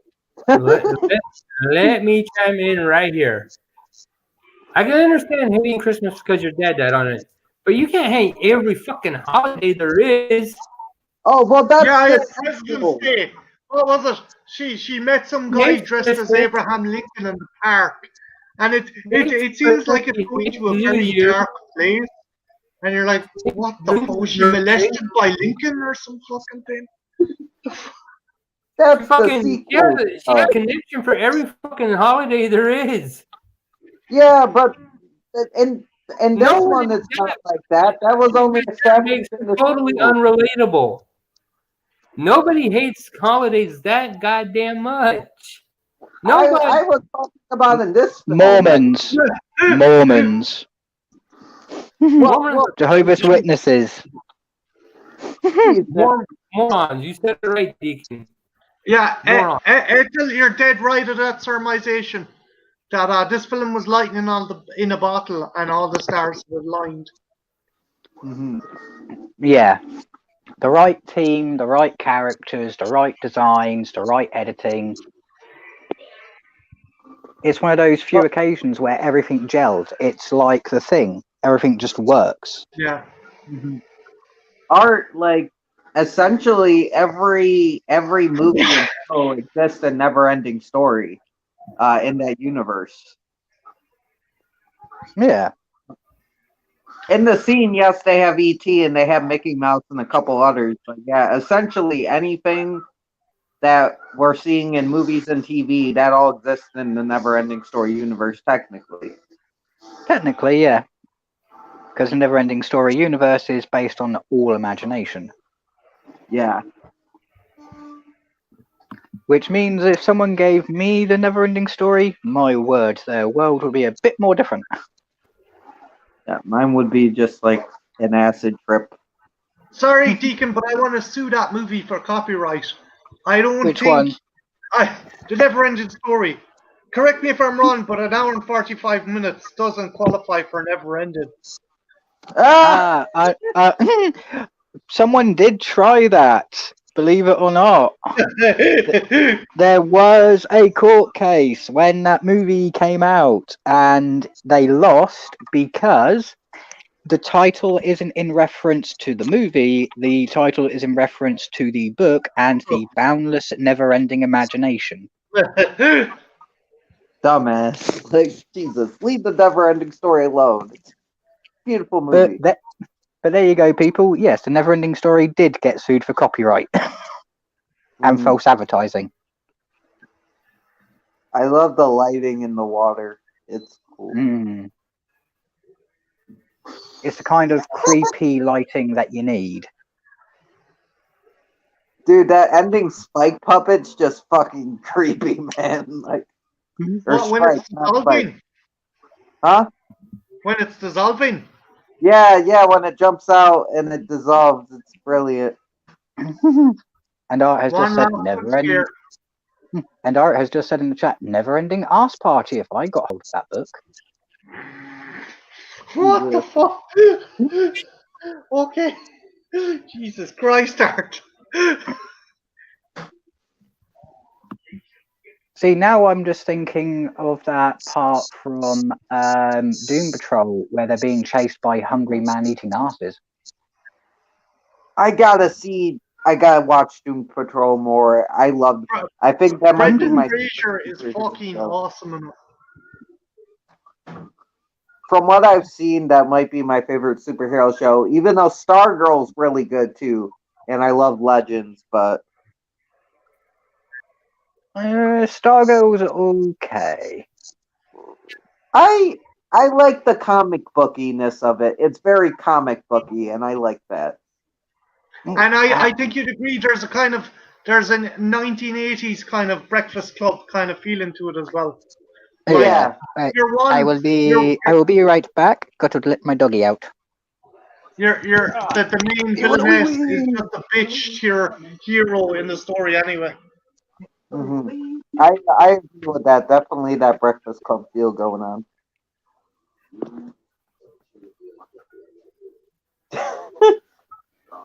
Yeah. Smokeless ashtray. Gas station.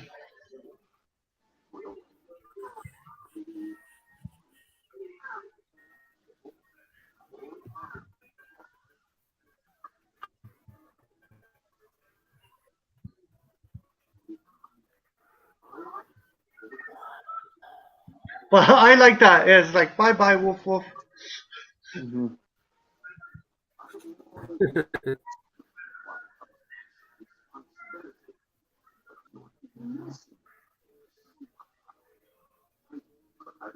Yeah. You know, a movie the sequel, Big Trouble in Little China. Did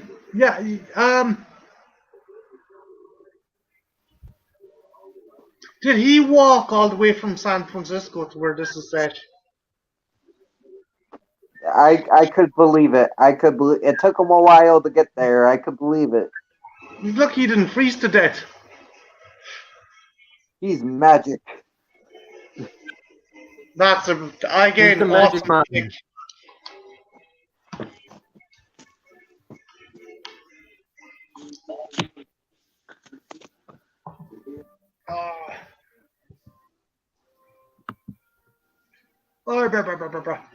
Ethel, are you actually in Texas now? Because Deacon was telling us that you managed to meet up with Kara for donuts. That's dope. Sweet.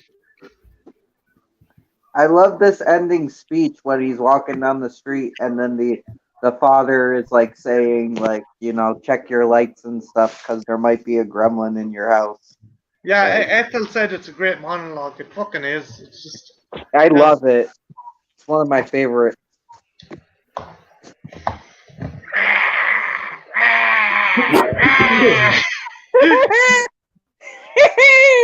This guy, I cannot get over how good the fucking paintwork on this guy is. Honest to God. I own a fuckload of NECA figures. The fucking paintwork on this guy, the actual detail on him is fantastic. Where's his beer? Shit. Dude, Filled out of the glass. Art wants us to do Breakfast Club.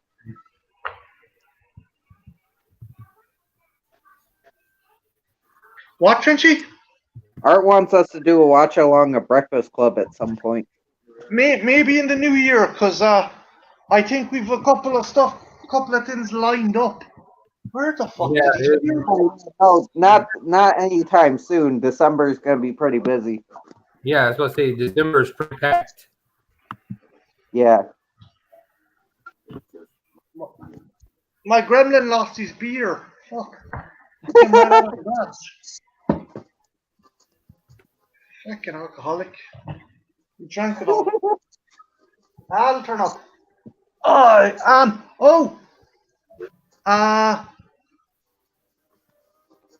Oh, you're still in Maine. Was it a Skype chat? You were chatting to Kara. Yeah, no, I'm gonna try and get him a little trench coat to wear. Oh Yeah, yeah. it's either a gremlin. Oh, sorry. Yeah, that's why I got the generic one art, so I can kind of kit bash him, kind of every couple of weeks, maybe change out his look. We need more trench coat reps. Definitely.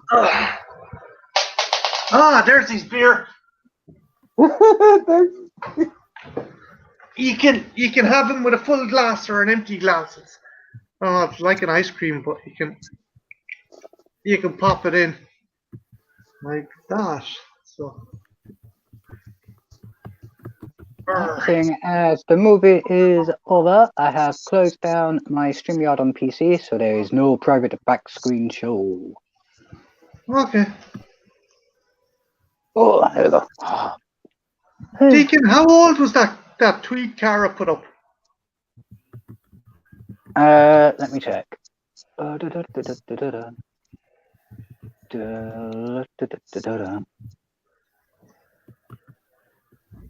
Is there like, does Apple have a doppelganger in Texas? Maybe. Like, You have someone claiming to be you in Texas, Ethel.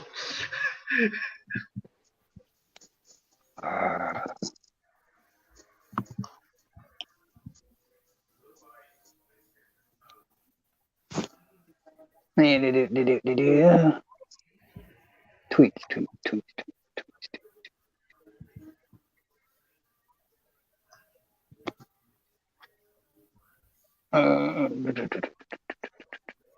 Oh no, sorry.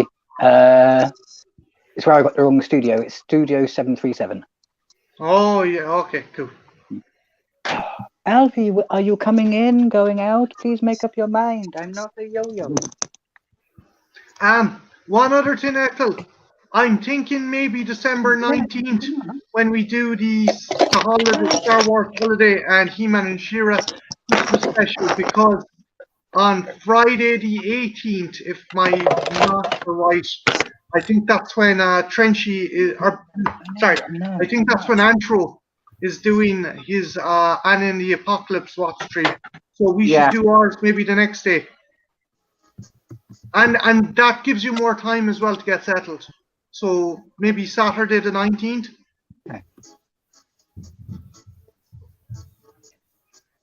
yeah, I think I'm gonna save Anne and the Apocalypse to that watch stream, so that'll be like my first time watching it if he lets me on. I think it's up on Netflix, on Irish Netflix, so I'll definitely watch it then. It's on Prime for me. I can watch it.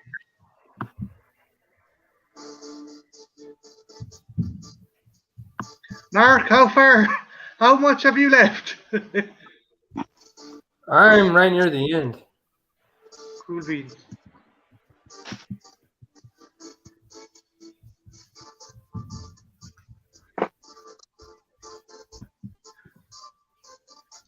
But are you okay with that, Ethel? Doing that on the 19th? Which would you prefer, 19th or 20th? The 20th would be a Sunday night. It could be my usual Sunday night, so maybe push it to the 20th. Give me a second. Yeah, the 20th is a Sunday night. Will we say the 20th? Yeah. Yeah. Again, giving you more time to get settled in and stuff. Mm-hmm.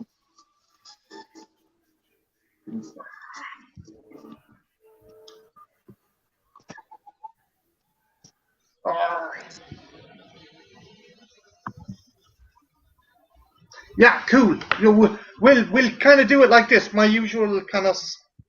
This is Sunday, right, guys? Again, COVID has my fucking. Yeah, today is Sunday. Yeah, today is Sunday. Okay.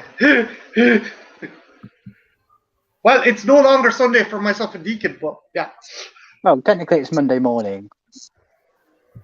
Monday morning. Screw everyone who has to go to work. Ha ha ha ha ha. Only joking. Jesus. 100 dislikes on this video. Thanks a lot, Deacon. Only joking. At the end of the day, At the end of the day, you suck. You gotta Yeah, work. at the end, You suck. at the end of the day, if you have to work, you have to work because people are going to be happy just to be in work. Get out of the house. Do something. Mhm. Yeah, come here. Given your medical history, Deacon, are you going to be accessible to the vaccine on Tuesday? No. No. Are you going to wait a while to see how it pans out?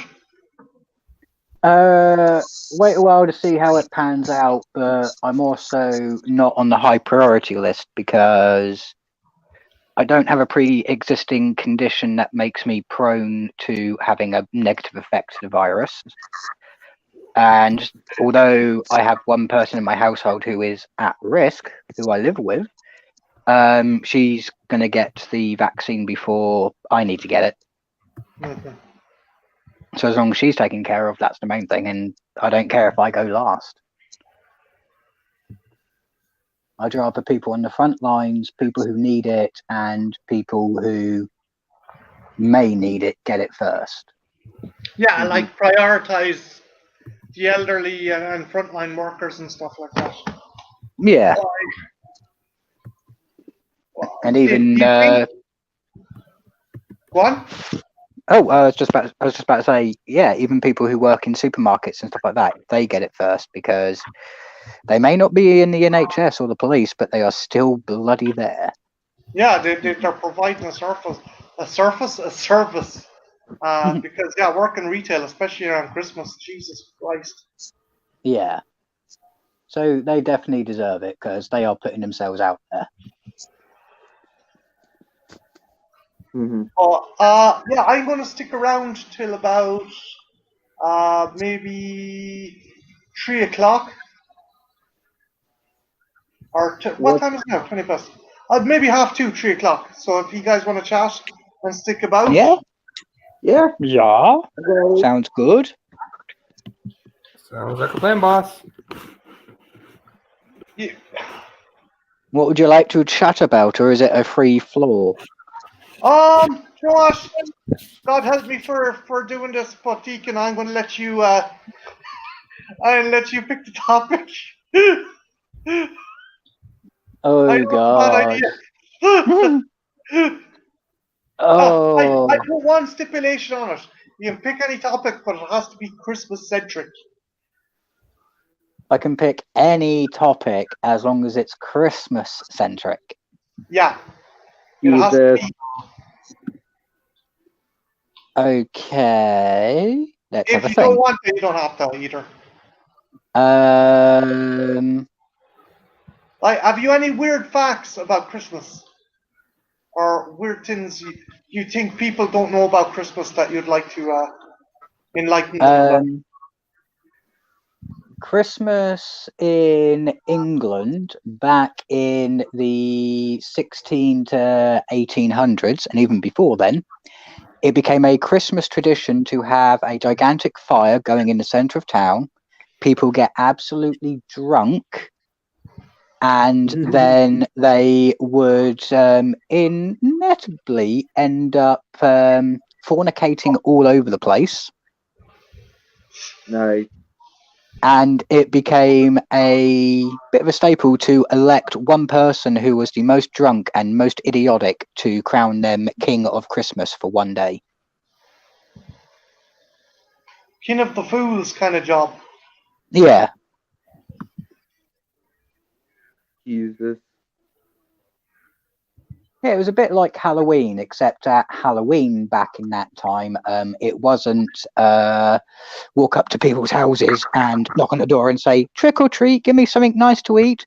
No, once again, they would elect the most drunken but most abusive person to be king for Halloween, and they would go around to each and every posh house, knock on the door until they opened and say, give us food, give us drink, or we won't go away. I'm wondering. Okay, but before I pass my question, Ethel has a question. Deacon, is that why the paper crowns appear in crackers? Pretty much, yeah. It's a throwback from that old tradition. Oh, Like in Ireland, maybe you have a variation of it in England. There's a thing called hunting the wren, where people would go dressed in kind of tatty clothes and go begging at the door. Was that kind of related to what you're talking about? Pretty much, it seems to have been merged with their celebrations of Halloween and Christmas. Basically, more so at Halloween, where they would wear whatever they wanted to. It could be the most drab or most disgusting stained thing ever, because by the end of the night, it was going to be vomit and shit covered anyway.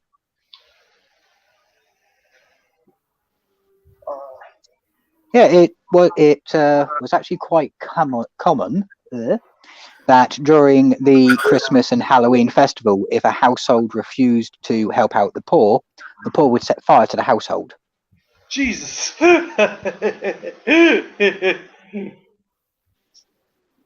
it was like a protection racket. Give us food, give us drink. Man, or have her be burnt to the fucking ground. Give us your meal, or we'll kick the shit out of you and take your fucking daughter as a broodmare. Jeez, what kind of Christmas are you celebrating, Mark?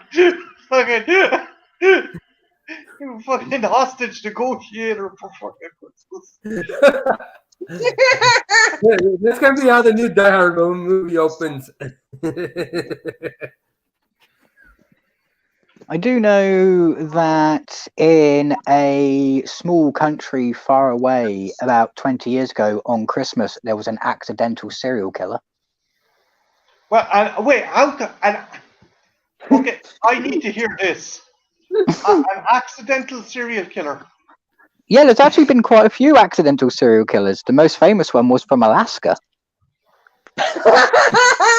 Okay, explain to me the Christmas one and then explain the Alaskan one. Well, the Alaskan one is kind of Christmassy as well because it ties into December. Would you like that one? Because it's probably going to be more well known and is the sillier of the two. Well, dealer's choice, sir. All right, I'll give you the sillier of the two because I don't want to go too dark because it's Christmas time. Krampus is coming out. I'll save it for him. Okay, the accidental serial killer of Alaska. I need to paint a picture for you. Okay, when it comes to Alaskan towns, the ones that border between Canada and the actual Northern Pole, they are darted all over the place. There's large swaths of land between each one, and each community has anywhere between 20 and 100 people maximum. That's it. That's the entire population. This one concerns a small Alaskan town where the population was 20 people. When it comes to, and one extra fact you need to know before I go into this, when it comes to Alaskan towns and getting post, they get it by plane only. And it comes every 2 to 4 weeks. So they have to wait for their post. It only comes in by plane. Okay. This guy one day decided to pack up most of everything that he owned and try and walk the entire Canadian-Alaskan Trail there and back. So we're talking hundreds upon hundreds of miles that he was willing to walk. And he got to a certain spot after traveling through most of the wild terrain, sticking close to the footpaths that lead between settlements, just in case he needed to resupply. He ended up coming to a small little community where he didn't really want to go in because he knew small communities tended to be very close-knit and not very friendly to outsiders, at least not straight away. So he decided to camp out nearby. For sustenance, he decided to go hunting. He basically found traps, took the animals out of traps, he fished and everything like that. Then one day, as he's camping out and He's thinking, oh, I'll leave in the next day or two. 2 people from the little community come barreling over the hill. They see him. They start screaming at him. They start threatening him. He feels very taken aback. So, in instinct, he kills them. Both of them. And in his mild shock, and once he's realised what he's done, he's gone, right, I need to get rid of these bodies. I need to get out of here because these people are going to lynch me if they've seen that I've killed 2 of their people. In the middle of getting rid of the first body, another person comes over the hill. Oh my god, a witness. I need to kill this person. So he kills them. He drags this body close to the river. In the middle of getting rid of the second body, 2 more people come over the hill. Oh He my has- god! Dude, he it's has like to- me playing Red Dead Redemption. It's like, Yeah, 2 more witnesses, so he has to kill them. And he's slowly dragging 5 corpses in total towards the river, slowly dumping them in. Water of the town. And that's when even more people start coming over the hill in dribs and drabs, not in big numbers, so they weren't that threatening. And seeing as he was armed, he had the element of surprise. So he kind of got into the routine of, oh, you see someone come over the hill, kill them, bring them over here, dump them into the river. 10 victims later, the postal plane arrives. The reason these people were going to the river is because the post was arriving that day. So they were going there to pick up their mail. The river was where the plane landed and took off from. And the reason that they were pissed off at him is because he was the one stealing stealing from their traps. Jesus Christ. Did he wipe out the town for a finish? No, he ended up being wrangled by the pilot who made an emergency landing, nearly killed the guy while doing so, and jumped out with a shotgun and held him there, saying, you ain't going anywhere. Called the authorities. The rest of the town came. They held him. And this is a quote from the police that picked him up. He was unharmed. He seemed in good health. It looked like they took good care of him, but he drastically confessed to the crimes and said he wished to never be brought back here again. It looks like they gave him psychological torture. But like, so in a town of 20 people, He killed half the 10. He killed half the town. Fucking hell! Was it all adults? Did he shoot any kids or? No, luckily there weren't that many younglings there. This was mainly a community for people who wanted to get away from it all, who didn't have families or were at the retirement age. But that guy's fucking accidental killing spree, it reminds me of playing Red Dead Redemption, where someone accidentally goes under my horse and I try and get rid of the body, and then 2 people and horses come by and I'm like, fuck. And they're like, we're going to report you. And I'm like, here you are in your fucking hole. And I kill them, and then I start dragging their body, and then a fucking a carriage full of people comes along. I'm like, for fuck's sake, so you throw dynamite, you have to kill them, and then you're dragging their bodies into the river, and before you know it, you've had to plonk about 35 people into the river. Yeah. But yes, and that town still exists. It's just they're a bit more wary of outsiders nowadays. Well, half their fucking population was killed by someone, so I wouldn't blame them too much. By someone who thought, oh, I'm defending myself. No, after the first 2, you committed murder. Yeah, and the thing is like you were stealing from their trap, so the whole time you were in the fucking wrong.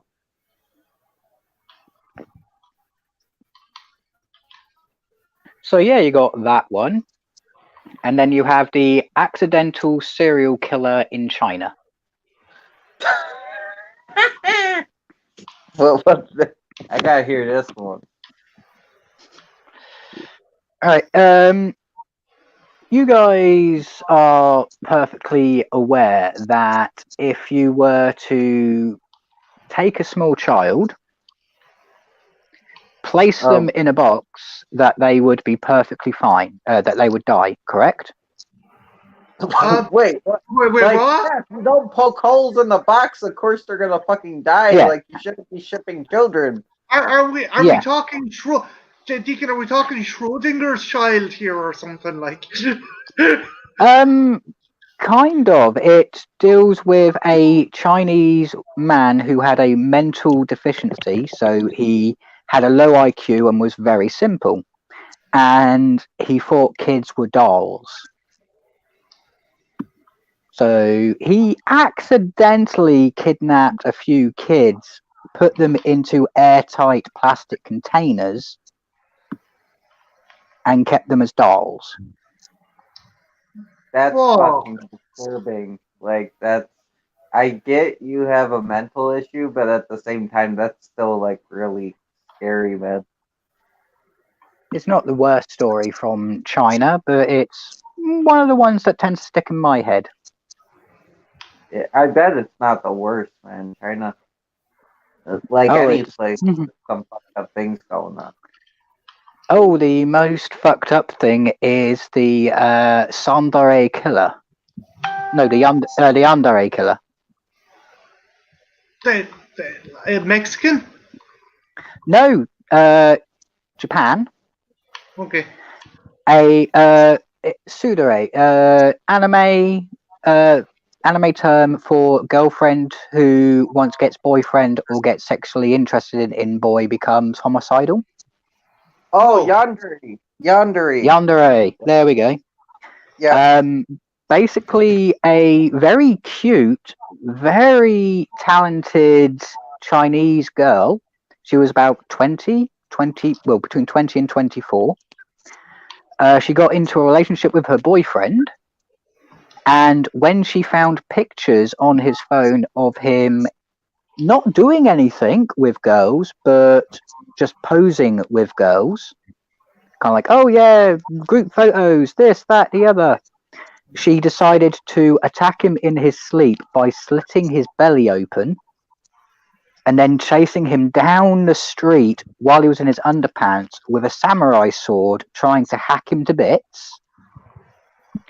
And the Japanese people who saw her as a real-life anime character at the trial and afterwards have crowdfunded enough money to post her bail, pay for her defense, and she's only going to be spending a maximum of 2 years in prison for attempted murder.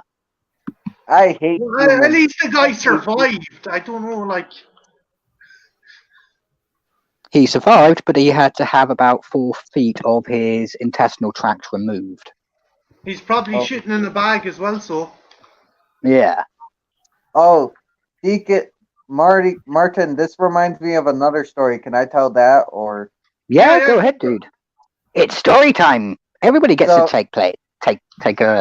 participate. There was this gamer who would game a lot, and in his sleep one night, his girlfriend had enough, so she grabbed the samurai sword and tried to fuck him up, and I think she cut off some of his fingers, but he woke up and was like, fought her off, and then he claims that was because of his extensive video game skills that he was able to stop her from killing him with the samurai sword. One of the funny attempted murder stories I've heard.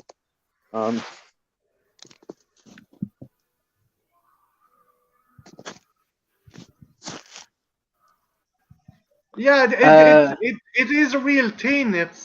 It's not an actual killer. It's a term for like a sweater that the back cosplayers like Jessica Nagari and stuff wear it, where like the back of it's gone right down to your arse.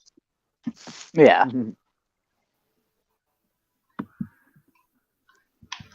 I thought I Yeah. killed. Sorry. That's right. But yeah, the world's full of fucked up things. So many fucked up things. Like Room 13. Japan again. Ugh. I would not like to be. Okay, see, it's because you said internet gaming. It reminded me of it. Internet gaming. In Japan, it's a big thing. It is a real big thing. Some parents even think it's a big problem because their kids spend so much time online, but they work online, they socialize online. So back in 2000, the early 2000s, up until 2014, I believe, the Japanese people classed an addiction to online gaming as a mental illness. So they could be sent to treatment centers. One treatment center in particular had a room called Room 13, which is where they would subject children, young adults, to extensive electroshock therapy without anesthesia or muscle relaxant. What the fuck? You would have kids screaming in agony because they feel their brain being electrocuted. They feel their body spasming.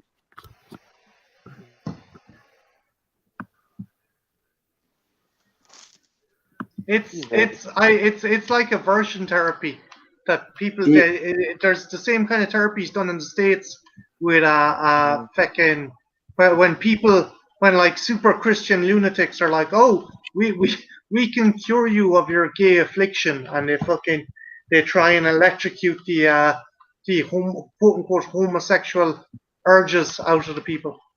Oh, Yeah. if you're going down that route, then there is a worse one because one of those facilities in America took a notebook. Chemical castration. No, they took a notebook from A Clockwork Orange. Oh. Oh god, they did the whole yeah, make 'em they watch would. it. Yeah, they would have the kids, if they were boys, they would have them strapped to chairs, their eyes held open, given eye drops so that they wouldn't be inclined to blink as often, and then showed heterosexual porn. Ah. Fucking Trying. Yeah. disgusting. Fucking horrible. Yeah, it's classified as torture.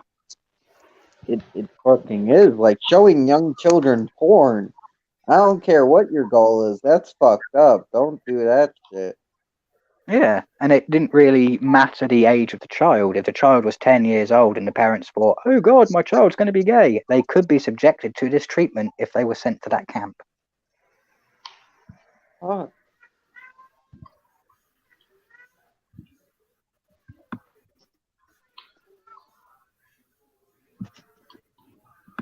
You made my cat very concerned.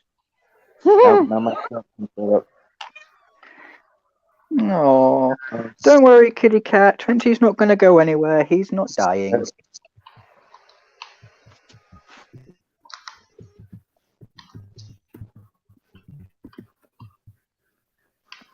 I'm trying to think, is there any other weird things that I know that have recently unearthed? Anything to do with Christmas? Any kind of other weird kind of historical facts?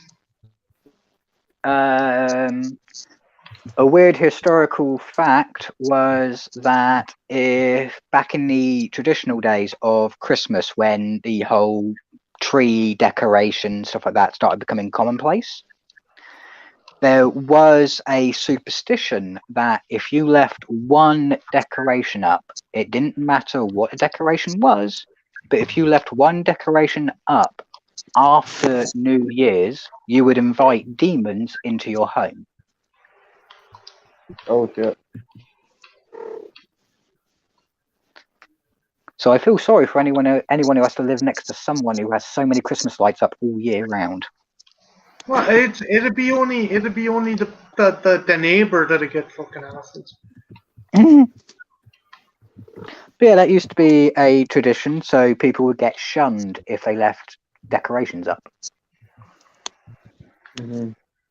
Eggnog was an accident when it was made. I can fucking believe that by the taste of the fucking shite. Yeah, they were it was an early attempt at replicating Mongolian wine.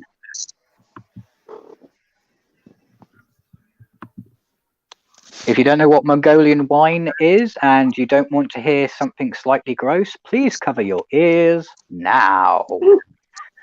Mongolian wine was made by milking horses and then fermenting the milk with grain for up to 6 months to make a drinkable liquid out of it. Oh shit. Wait, how did you go from eggnog to fucking horse milk? Like what? How does that work? It's because you can get milk from horses, but you can also get it from cows. And back in America and England, where this was a more prevalent thing, horses were being slowly phased out, but cows were not. Well, I thought an ingredient in eggnog is actual egg. Yeah, it used to be, and then they slowly. Yeah, I'm getting my brain. Yeah, it's based on Mongolian wine where they ended up using cow's milk. Then they realised that they couldn't get the fermenting process done right. So they switched over to eggs. It turns out it works because unfortunately the bacteria in eggs kills the alcohol produced kills all the bacteria in egg. Whereas in the cow's milk, you ended up getting fermented cheese. Ugh. So kind of alcoholic cheese. Whereas Mongolian wine, yeah, it was technically a liquid. Technically. It was more like a Newtonian fluid. Tony.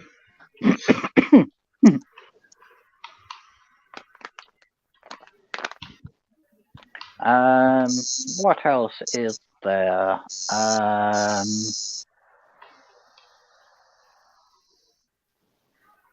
The whole idea of Santa in a most recent theory, and is slowly being accepted by popular culture, is that Santa Claus is actually based on Odin.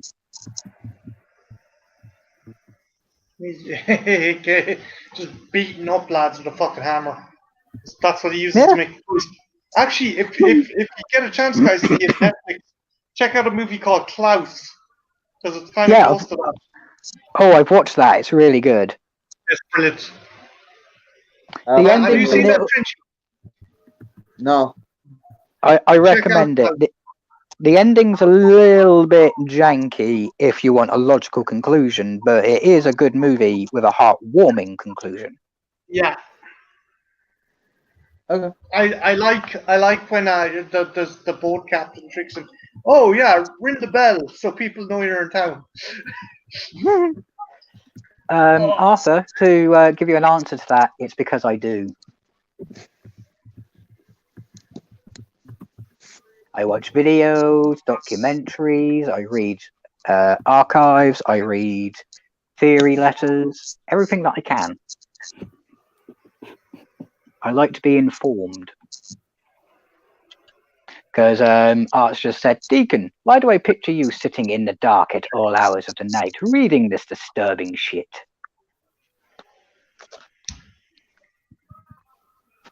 I think Mark's gone into a trance. Mark, you still with us? Yeah, I'm still You dead, with Mark? What you watching? Mark! I'm not watching anything. Have you any kind of weird Christmas stories or any strange things that happened over Christmas when you were a kid or an adult? Like, no family member of yours got stuck up the chimney to try pretend to be Santa Claus or anything? No. I had a fairly basic childhood. No, we had a chimney, but no one ever got stuck in it. Okay, here's a disturbing fact for people then. At Christmas, the suicide rate actually quadruples. I knew that. Yeah. Yeah. You can understand that. But it's the way some bodies get found. You have people who put their heads in the oven and leave the gas on instead of putting in the turkey. You have people that set up lights to electrocute themselves, and you've had people hang themselves with their own tinsel. Suicide by season. Yeah. Suicide by seasoning. I was gonna They've been- hang one of my skeletons from tinsel, but they wouldn't let me. Why not? Oh. Do it in your room. Put it in your room. My room's the living room, so it's like also up. Ooh. What you could do just to be an absolute gore fiend, but also have fun with it, is get some Christmas lights, tinsel, and a few decorations, and make a skeleton that has atomically correct organs. Fucking pubes. Give him fucking tinsel pubes. Fuck. Oh, and Art says, sadly, trailers don't have chimneys. No, they don't have chimneys, but they do have doors. I didn't know that, Sadie. Did you know that, Deacon? Which part? Sadie's fact she just put up. I like the theory that Santa's outfit is based on Brazilian mushrooms. Yeah, I can actually see that. But it's probably also something to do with back when they were coming up with the colorizing of costumes for characters. It turned out red was probably the best color to go with because the dye didn't fade that well. It didn't fade that fast. Is it an urban legend, or is there some truth to the whole thing that Coca-Cola had some hand in redesigning Santa? They probably did. I can believe it. Do you want the truth, or do you want supposition? A little from column A and a little from column B. I just like the fact this giant corporation owns a fucking a holiday, an individual from a holiday. Well, basically, yes and no. The Santa Claus figure existed before Coca-Cola, but they popularized... Oh, no, I know that, but his design and the color of the costume and stuff. Oh, the design of the red costume with the white trimming, the long white beard, the black boots, the belt buckle, stuff like that. That was all Disney. Sorry, that was all Coca-Cola. Sorry, that was all Coca-Cola. Yeah. They're the ones who they popularized that one, and basically as soon as they did that, their sales shot up over Christmas. What year was that? 50s, I'd say. Yeah. I know that design's been around for a while, you know. Oh, the design of Santa wearing hat, beard, and a long coat has been around for a long time. But centuries. But the jolly fat man with the bright red kind of almost, I don't know, cherub look to him is definitely Coca-Cola influenced. Oh, okay. Yeah. Gotcha. Because before Coca-Cola popularized that look, you could have Santa in green, you could have him in black. Yeah, that was his original color, wasn't it, Deacon? Yeah, it was a combination of green and brown, yeah.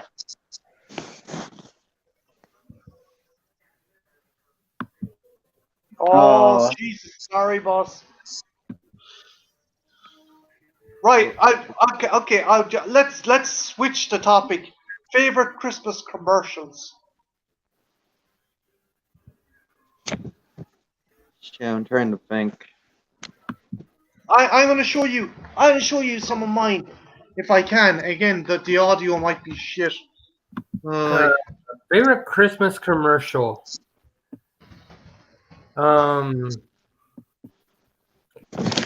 Probably for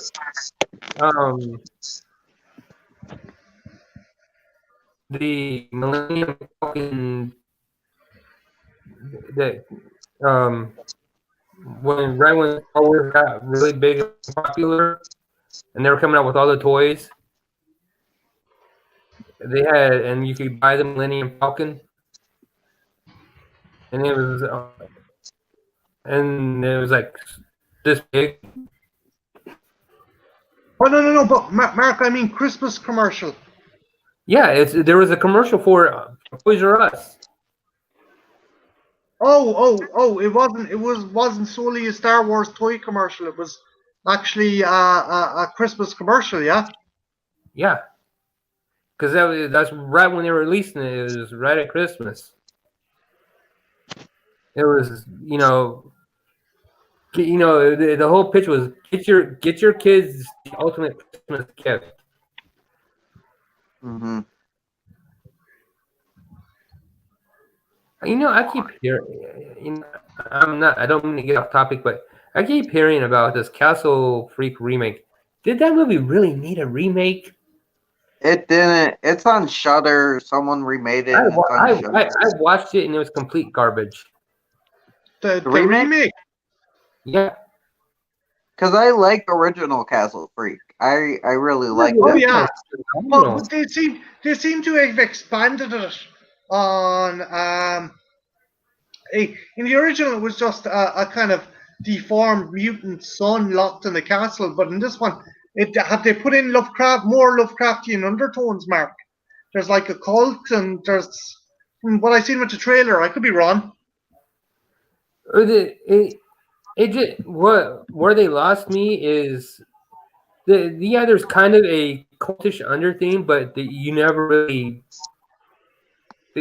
go into what the cult is about, why there's a cult.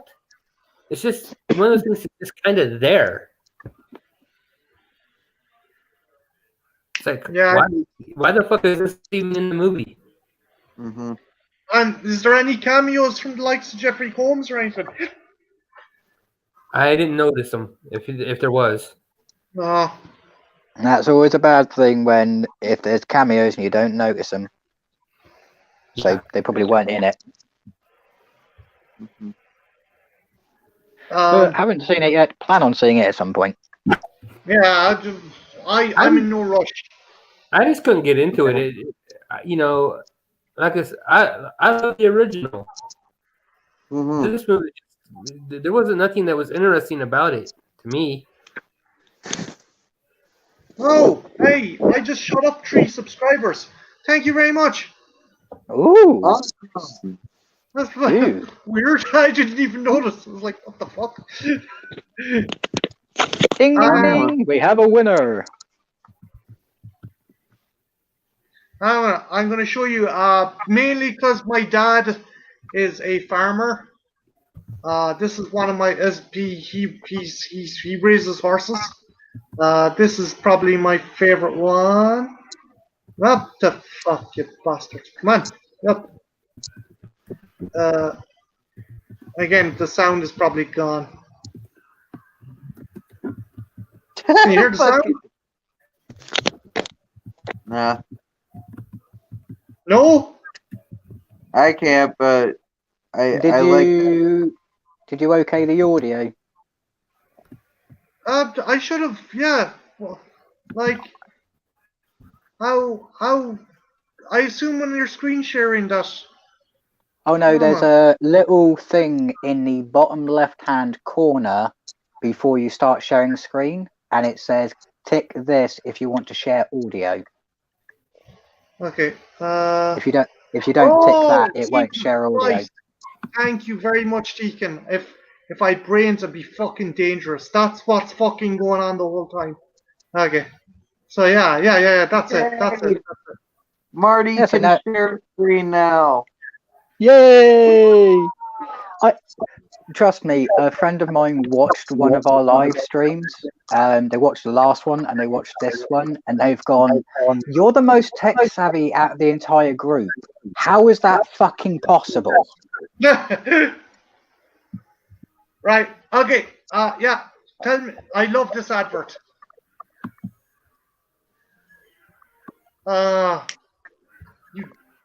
If it will play. Holiday greetings from Budweiser. There we go.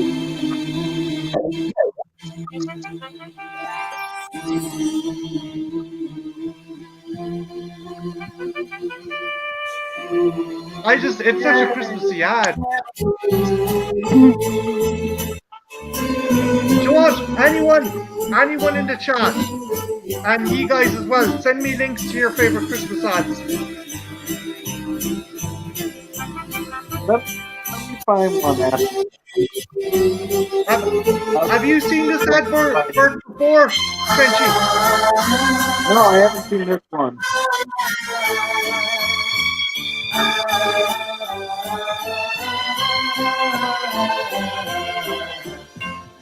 The people who bring you Budweiser wish you and yours the very best of everything this holiday season. Yeah, leave it to an Irishman to like a Christmas advert about alcohol. Any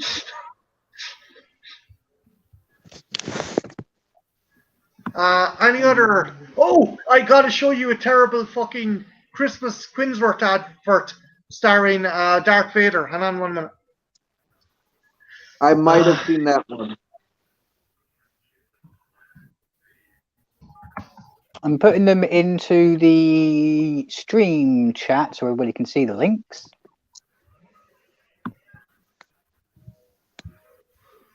There we go. This is terrible.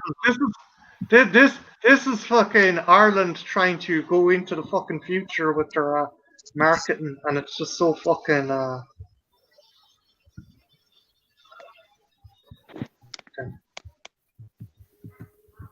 Okay, and I'll expand it. Okay. Right. Check out this for Execute beam transfer. Show me these Quinsworth toys. Okay, Dart, let's look at a scanner. Jedi Peter Bike, $6.99. Scout Walker, only $14.99. This is awesome. $9.95. Fisher Price Activity Center, $14.95. Chatter Telephone, $7.99. Tiny Tears Doll, $14.95. Monopoly, only $8.99. That's great, but we want to destroy Alderaan. Show me Alderaan. The biggest range of toys with many at last year's prices at your local Quinsworth store now. But yeah, are these? Oh, stop. Are these more adverts? Yeah. Deacon? Yeah, more adverts.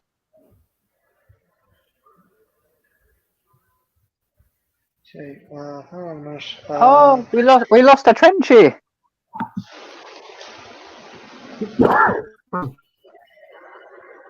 Come back, coat. I'm cold. I need you on me again. I adore that advert, man. That first Good. one, I fucking adore it. Because I am a big. I think if people are like, I used to be the biggest fan of Christmas, but I think any holiday that can cause an event like that has some kind of merit to it. Yeah. Why I like it. Here, I'll line it up and I'll put a plane. Yeah, the one that I want to shout I can't find anywhere, but it's also kind of like a defunct company. So the ad probably isn't relevant to anyone anymore. What was it? Can you describe it? You had 4 busts on a wall. 2 were male, 2 were female, and they were set in a couple style, and they were just randomly watching shoppers walk past, and when shoppers disappeared, they started chatting amongst themselves, going, yeah, you can see these people, they really want to spend some for Christmas, but they never think about the poor people, do they? I mean, look at that guy over there, he needs a sandwich. Yeah, I like this Sainsbury's ad. Yeah.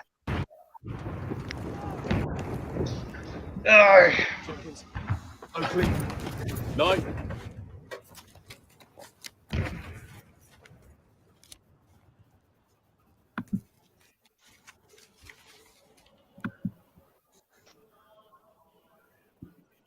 I want my chocolate.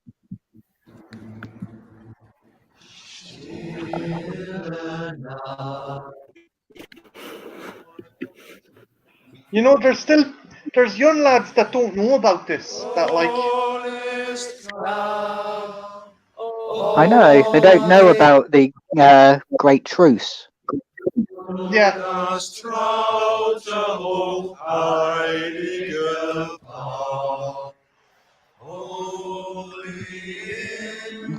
Which is why I have to sit there and sometimes say, what in the hell are you teaching kids in school nowadays?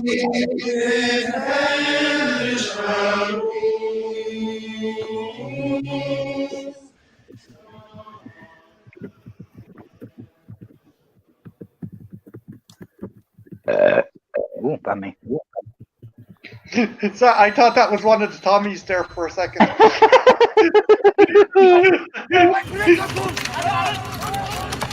Jim? Jim! No, don't do it! Halt! Er ist nicht bewaffnet!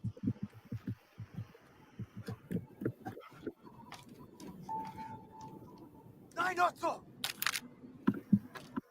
Yeah, and this is pretty much historically accurate.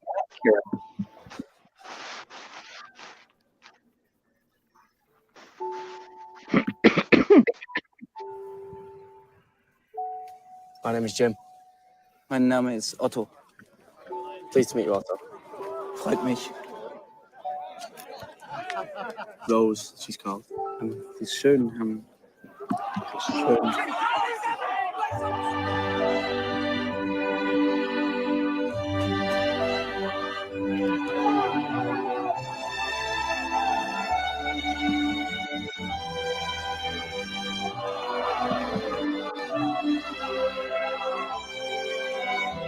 There's actually a brilliant film that you need to watch. Je suis Noël. Yeah. You get a chance, you can. Have you seen it? Yeah, I think it's really well done.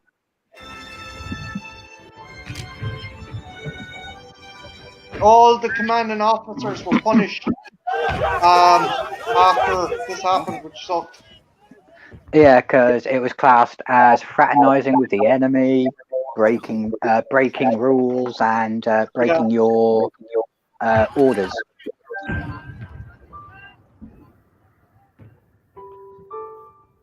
Unfortunately, the military is a machine.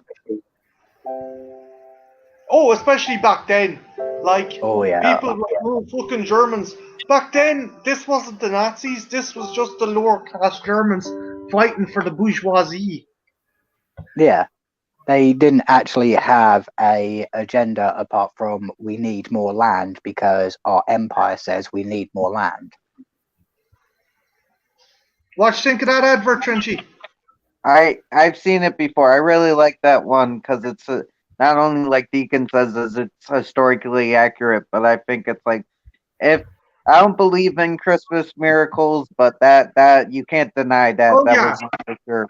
That to me shows that there is, like, you know, fucking humanity. Yeah. Beautiful shit. Have you any adverts? Have you any adverts? I left one in the private chat. Yeah, he left one in the private chat.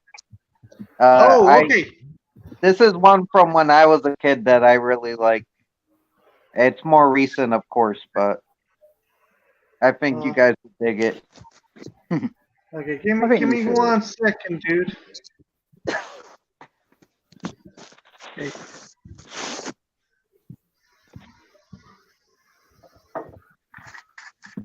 Mark, if you have any, leave it in the private chat. Oh, yeah, this is a classic, Trenchy. I love like this one. Yeah. This is brilliant.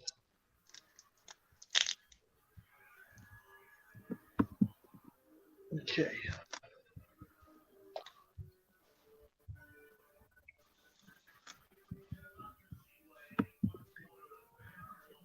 Shit, did I?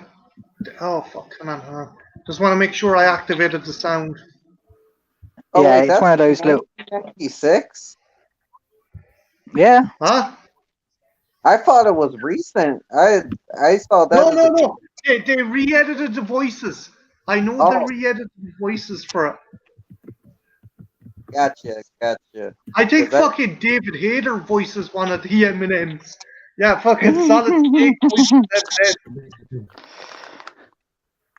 Right. Hey, what the hell? Eminem. What the fuck? Ow.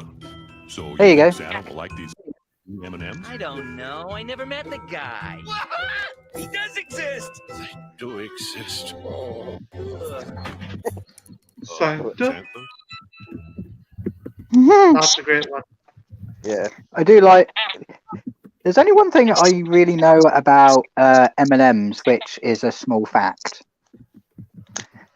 They won a trademark case against Eminem the rapper because he just wanted to have an M and M as his initials, and they said, "Sorry, you can't do that." So he had to go for M and an N, then M. Yeah. M. Yeah. Mark, any adverts you want to put up? None off the top of my head, no. Okay. What? Aww. What was that? Was it Toys R Us? Yeah. Okay, can you give me a year? 1980 something or? Like 1980, between 81 and 83. Okay.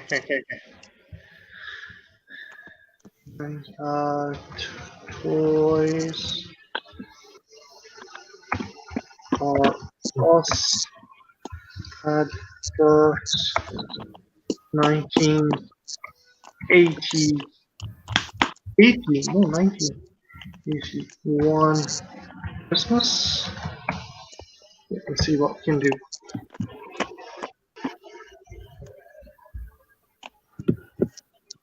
Was it a cartoon one?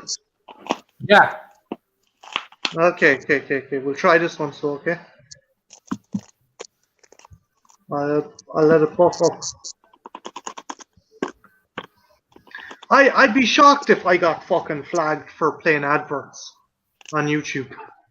Oh, you'd be surprised. I hope not.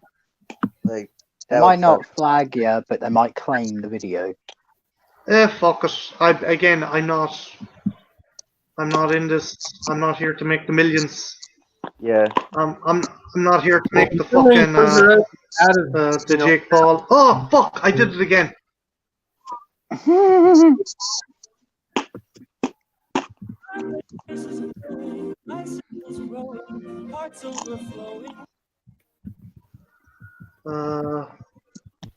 Stop sharing. I don't know if the sound is coming through there. I'll just Yeah, it came through. Guys, can you just keep an eye? Okay. Click on the little button at the bottom. Basically, think of it as always looking at its ass and making sure you fill the hole. Yeah. So think of Trenchy, essentially. What? What? No, don't think of my ass. And you not looking at me. Mark, is this one? Is this the one? You guys are making my cat look at me. Jesus Christ. Yeah, I don't see the Millennium Falcon, but yeah, this is one I always remember from growing up as a kid. Ah, yes. Let me check something. It always made me want to go to Toys R Us. Okay, I'm gonna see if I can find some other Irish ones.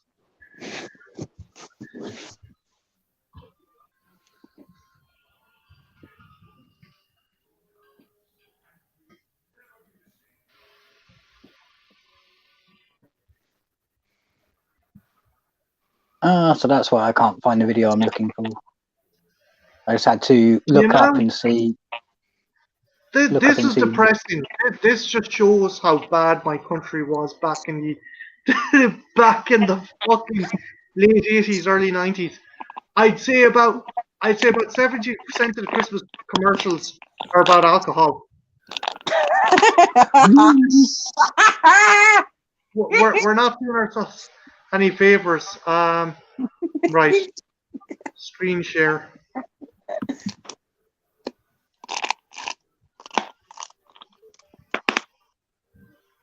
Let's get Yeah, ready for the depressing Irish shit. This is one I used to love as a child as well. Really nice animation.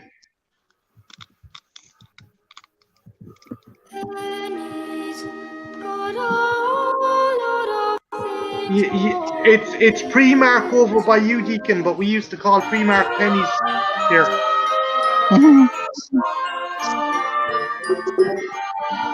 It's a lovely advert, though.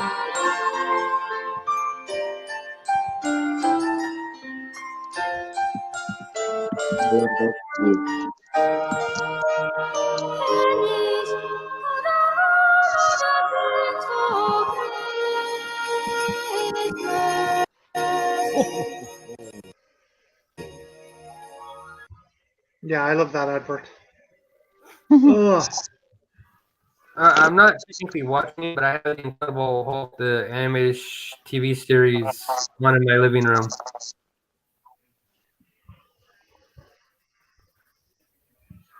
Oh, nice. Oh, that fucking carrot. Deacon's probably well familiar with it. But, have you guys ever heard of Kevin the Carrot? What? What the Have you fuck? heard of Kevin the Carrot? No. Jesus, what is that? Deacon, should I expose them to Kevin the Carrot? Go ahead. Okay. We're not the only ones that deserve to be scarred. And Art's also going in for a scar, saying, "Look at little Marty climbing up the stairs." I don't want to be exposed. I knew that was coming. Okay, yeah. I don't know. It must be Christmas. What? These fucking carrots, man.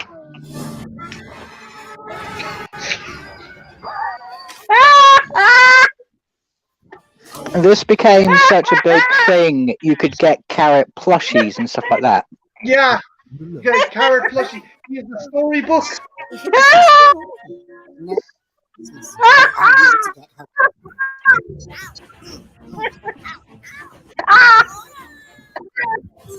It's cute in a way. Like my nephew loved this, but can you imagine riding a hedgehog?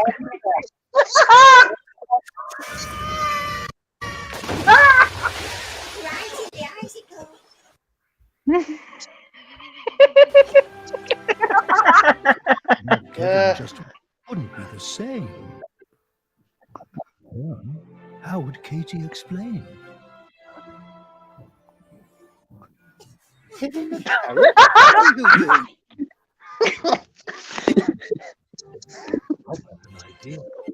Deacon, is that fucking Jim Broadbent?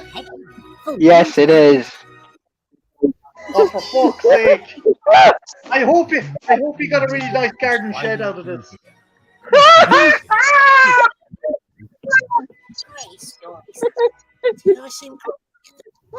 Well, you can be prickly. Merry Christmas, everyone. It's cute. It is cute. Trying to think. But yes, but that carrot deserved to get there, look through the window, and see his family being eaten by the humans. Okay. And Art just had to go there. Is that a carrot in Santa's pocket? Yes, it is. It's for the reindeer.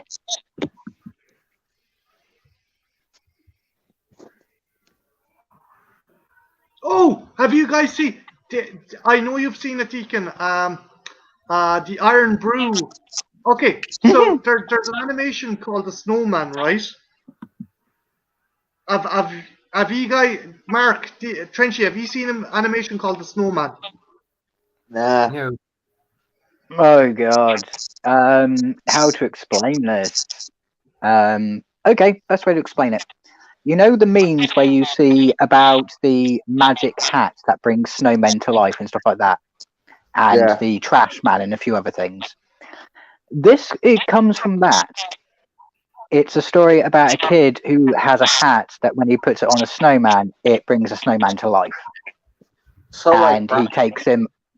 Yeah, but it takes him on adventures with other snowmen. Welcome to Snowman Land. This is my snowman wife. This is our snowman children. If it's anywhere as funny as the last commercial, I'll fucking love it. No, That this was- one is deliberate. Okay, so how to basically there's a classic animation called The Snowman where this kid is taken on a magical, whimsical adventure by a snowman. And there's a famous song, "We're walking in the air, we're floating Yeah. through the moonlit sky." Yeah, it's not an ad. Guys, did Yeah, it's Deacon, not. did either of them make it across the pond? It probably didn't, but the music did.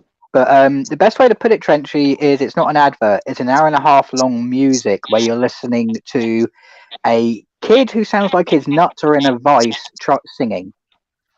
Oh God, that But- still sounds slightly appealing, but Okay, still. but no, the thing is, Trenchy, we're not watching that. We're watching guys who parody the animated special by making their own kind of thing. So I'll show you now, okay? Okay. I don't know. I loved the last one. That was funny as shit. Okay, hang on a minute now. The dialogue in it is, or the audio of the song is brilliant. They do a perfect parody of the song. Ah, you fucker. So yeah, again, in the main thing, the snowman and the boy are best friends, and that's kind of the thing they play with here.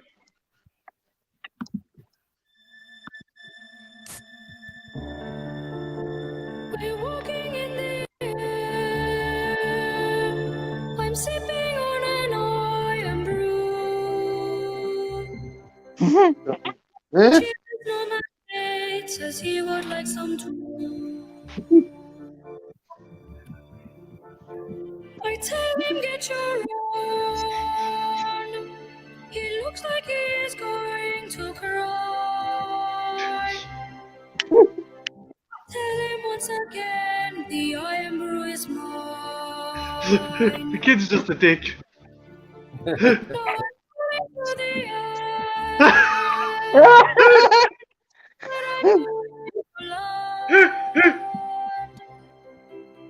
He nicked my iron brew and let go of my hand. That's brilliant. Iron brew, you can get it as an alcohol, but it is technically you can get it as a soft drink as well. It's mainly in England and Ireland. Oh, shit, The I've never Scottish heard of it. fucking love this stuff.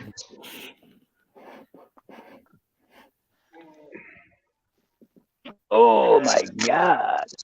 Guys, are you getting ticked off with me showing Christmas commercials? No, No. it's funny. You can show more if you want. Yeah.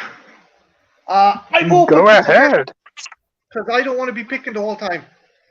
Let me see if I can find another one. Yeah, put on as many as you like. The only thing that I can think of recently that is Christmassy and interesting is that the snowman has reminded me of. There's a little graphic panel going around at the moment, kind of like one of those little 6-page comics. 2 kids building a snowman. 2 kids put hat on snowman. Snowman comes to life. The problem is he's an anatomically correct snowman with charcoal testicles and a carrot penis. Oh god. Oh.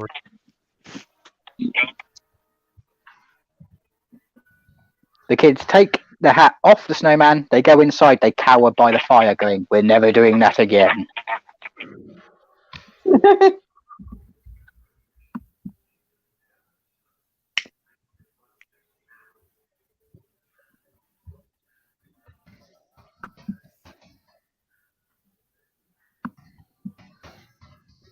But I found out why I couldn't find the Christmas advert I was on about. What one was it? It was one that was done by the people who made Spitting Image, and Spitting Image are very, very protective over their property. So the advert gets flagged, apparently.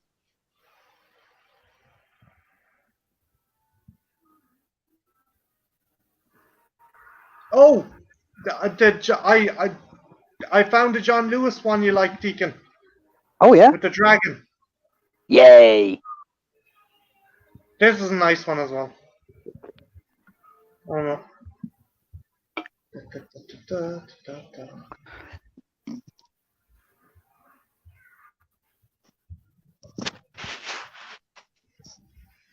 Oh, I'm going fucking. Jesus, man. We're driving Marty mad. We're making him sad because we No, forget to it's tell just him I about can't. the share Why not? audio. Why not make that fucking teams bigger so I can fucking remember if I get it or not?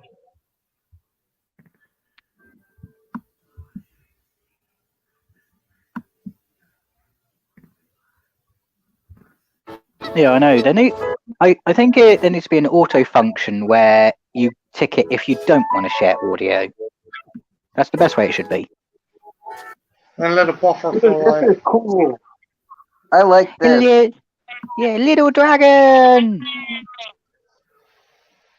I wonder, can I take the autoplay subtitles quality? What are you trying to do? Change the speed or get rid of the subtitles? No, it's grand. I thought maybe if I brought the quality down, it wouldn't be as glitchy, but it's all right.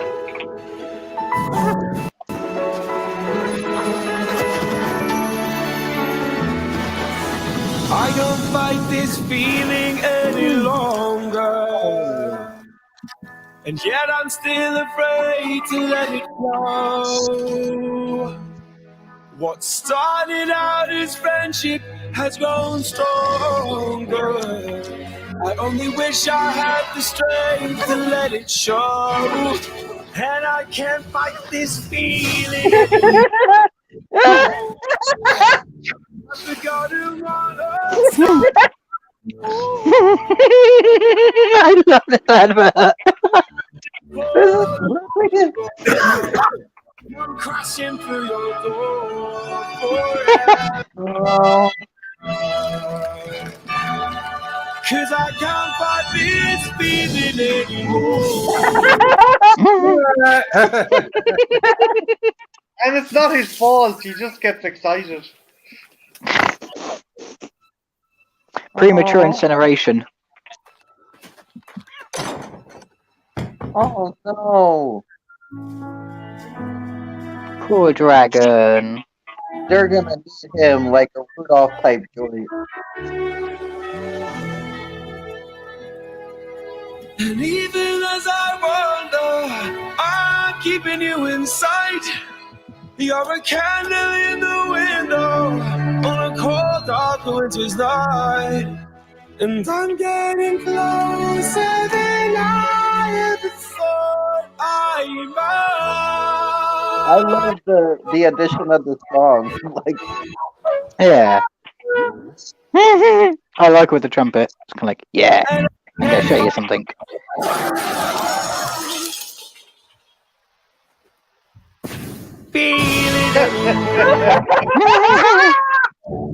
I forgot who I started fighting for.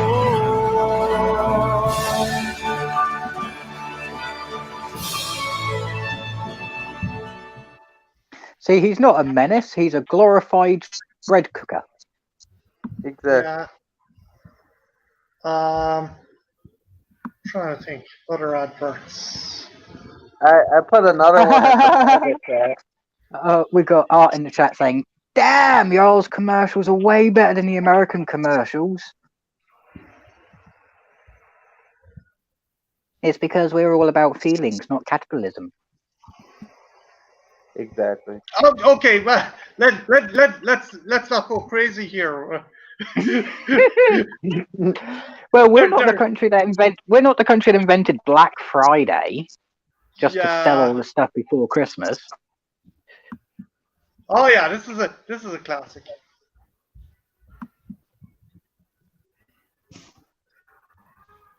You cannot watch.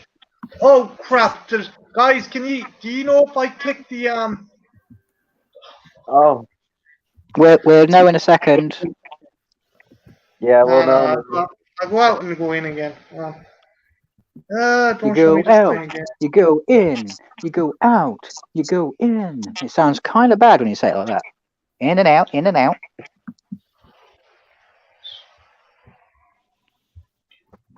After you In go and that out. revolving door.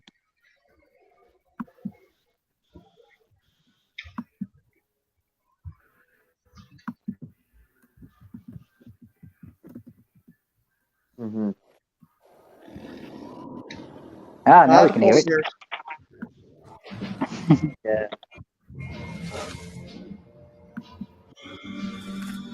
Like, Once again, have these things. Oh, you go, Deacon. Oh, sorry, no. After you, dude. I interrupted you. No, you can go, man. I haven't, Richie. I've never seen this one with the penguins. Yeah, I grew up with this. I think. Like, I remember the other ones where the bears are sharing coke. this was cool. Right.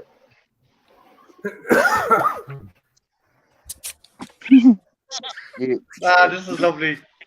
You can't have Christmas without a Coke commercial because it's like Coke just did all the crazy Christmas commercials. Wouldn't it be terrible if the advert just cut to like the bears devouring all the penguins off the fucking.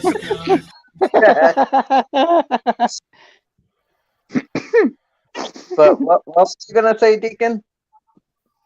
Oh, all I was going to say was, yeah, I remember this advert.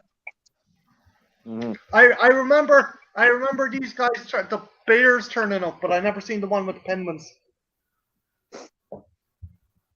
Yeah. Trying to think. I know there's a bunch of them. It's just trying to fucking come to my head. Yeah, there's like. Oh, there's the fucking cornflakes ad. What? Oh my god! Oh my god! I gotta see this. I've just found something to make your life easier, Trashed. It's a thing with all kind of. I see it as well, but I don't want to sift through commercials. I don't want to watch. Like I'm just. I know it's a compilation. Is it the compilation one? Yeah, there's a few compilations. There's one which is 80s UKT adverts from 1984 to 1985, 2 hours long. Oh shit.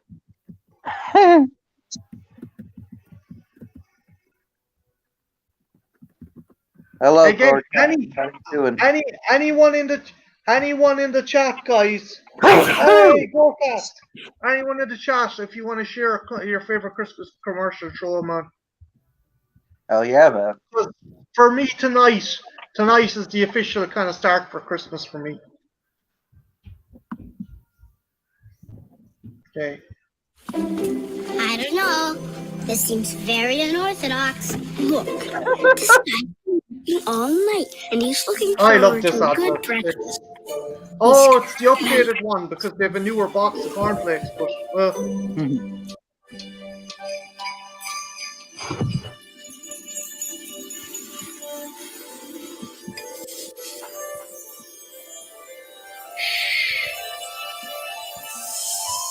Oh.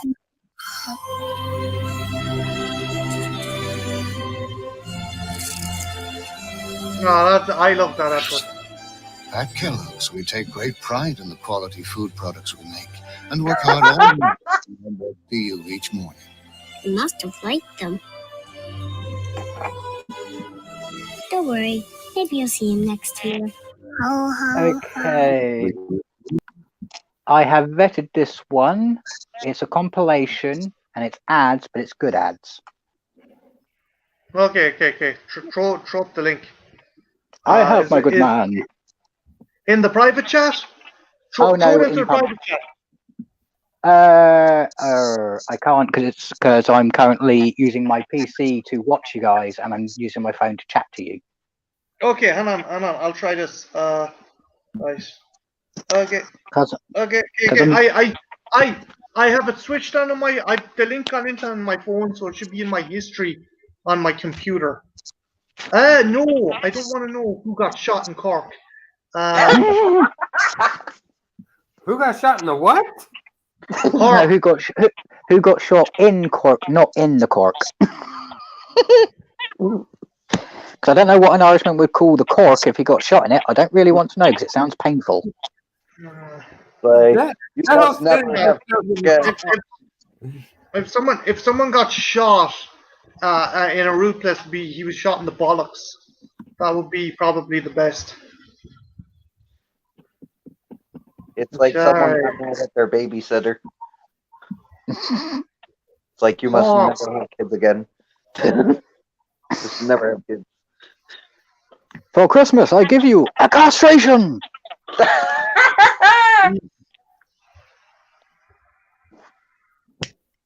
Look up the bitter celebs Christmas adverts. I will.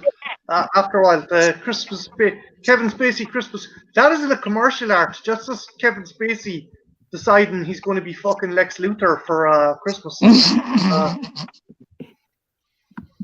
Yeah, this one's a compilation of good British Christmas ads. Don't hold me to every single one, but I know that some of them in there are gems. What the fuck? Oh, Bruno. Okay. It explains why he has a red nose. Just one more greeting to add to the 1.5 billion we've already delivered this Christmas. Royal Post.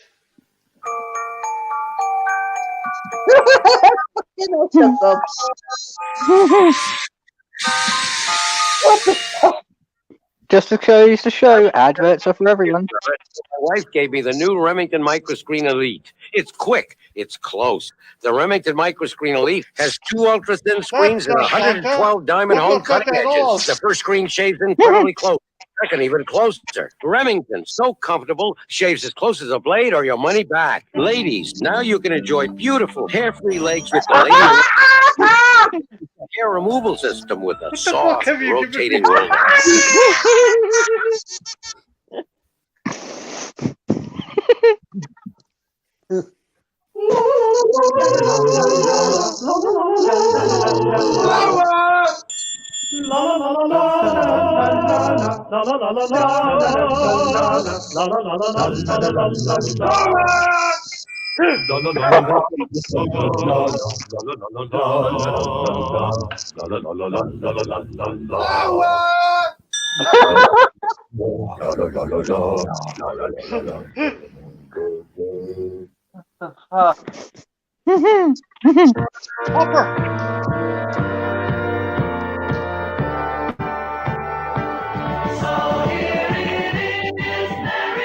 Okay, this is probably going to catch me.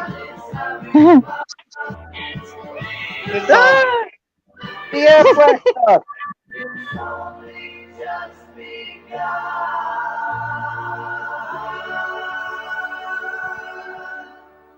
Yeah. Oh yeah. This is Classic. very strange to me. Look, this guy's been Oh working my god, all the night, British and version. he's looking forward to a good breakfast. And it's got the original He's box gonna of cornflakes. remember us. Yep. This is why I thought you'd enjoy it.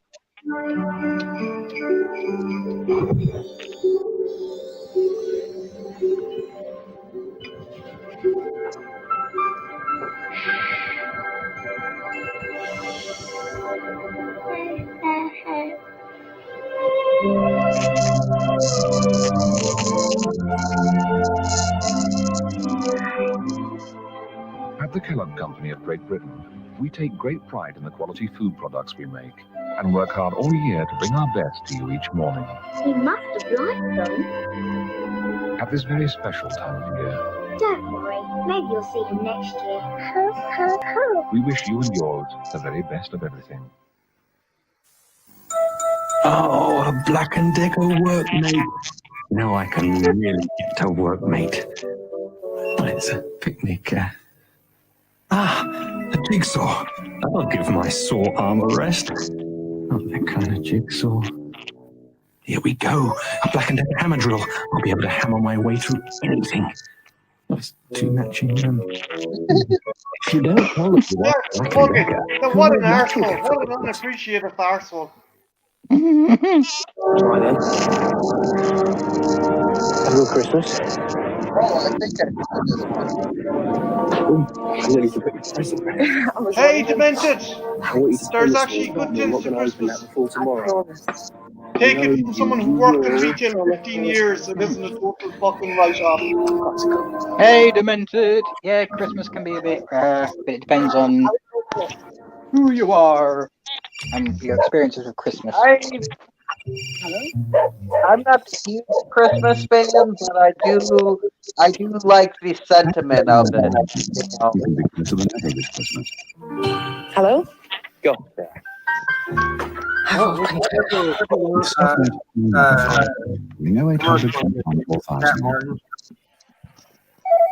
Sorry, Mark? It looks like Apple has posted a advertisement in the chat for you to play.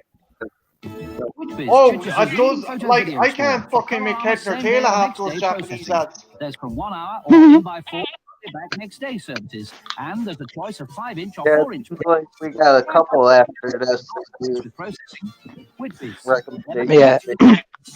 I'm looking Okay, for without Christmas, we wouldn't have the likes of the original Black Christmas. We wouldn't have Christmas Evil.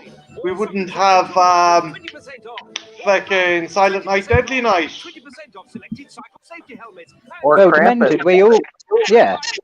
Demented said, I use so many ad blocks. Yeah, we all use ad blocks. We're just watching Christmas ads for the hell of it. Christmas choice. Hundreds of shops and stores bursting with ideas for your family's festive. So many airports. Christmas. Yeah, we're poking fun and Christ, enjoying it. those animatronics look fucking terrifying. Those children look like animatronics. Uncanny Valley time. Late opening and free parking throughout the But I've never seen Christmas Evil. Oh, it's good flick. I know everybody's telling me to watch it. This Christmas. Turkeys at only 48p a pound. See, that's the McDonald's effect. Turkey never looks that nice and juicy. Cinderella and book videos, $11.99. Yeah, you can tell that turkey's been airbrushed. $99. I like Trenchy's reaction when he saw Hooked on VHS. 99p. So I like that. That was a big one. That was I give that an 8. You could do better, but that was solid, man. I give that an 8.5. Yeah, that had the length but not the loudness. I'd say I've heard better burps from you than the burp from Elf. Because I watched it up recently. So. The Elf is a The burp from hell. The Elf is a lightweight compared to Deacon's burps. Yeah, exactly. I was watching that, and it's impressive. It was impressive when I was a kid, but then after I met Deacon, I'm like, that ain't shit. That ain't shit. That ain't shit, man. Yeah, and for anyone who's new to the chat, in case you're wondering, I can't help but burp. And we've currently got a rating system going to see if I can beat the burp from Booger in Revenge of the Nerds drinking competition. Well, burping competition. That is the gold standard.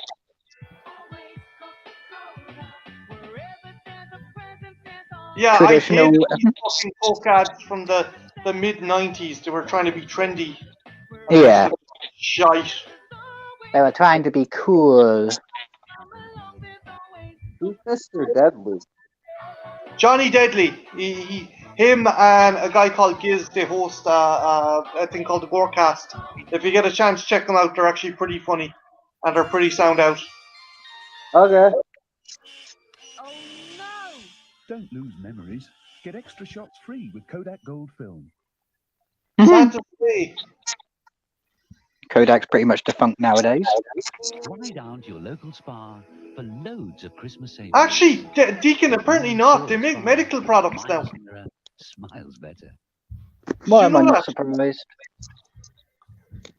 Didn't know that they transitioned into medical products, but I'm glad to hear that they transitioned into something. It's grand demented. I don't care if they're claimed. Only I could have to block it, but hopefully it won't do that. This Christmas, there are hundreds of price tick savings. There, I'm gonna see what Ethel's one was, okay?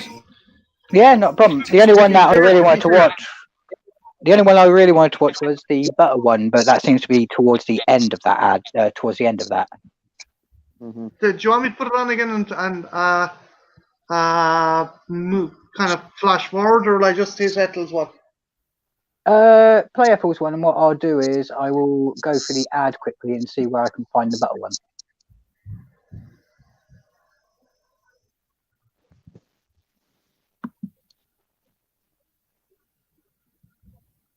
Oh, this looks good.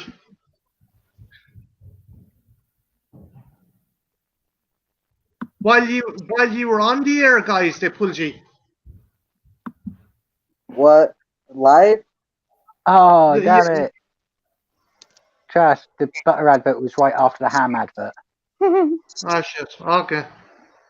It's alright, we can watch it another time.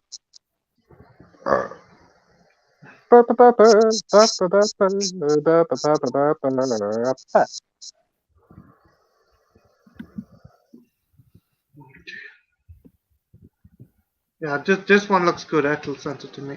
So,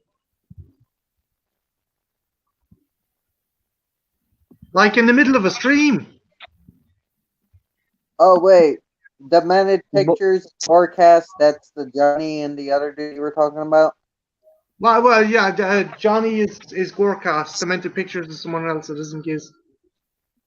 Oh, okay. The question is, what were you streaming? Right, here's the one Ethel sent me. Yes, I see Sonic and Knuckles. I'm gonna like this. We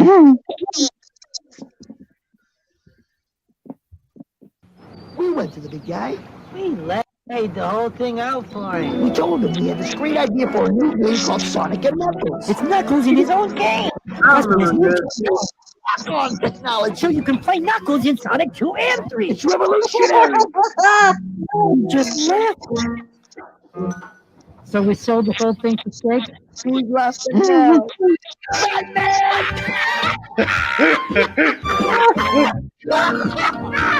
Sega.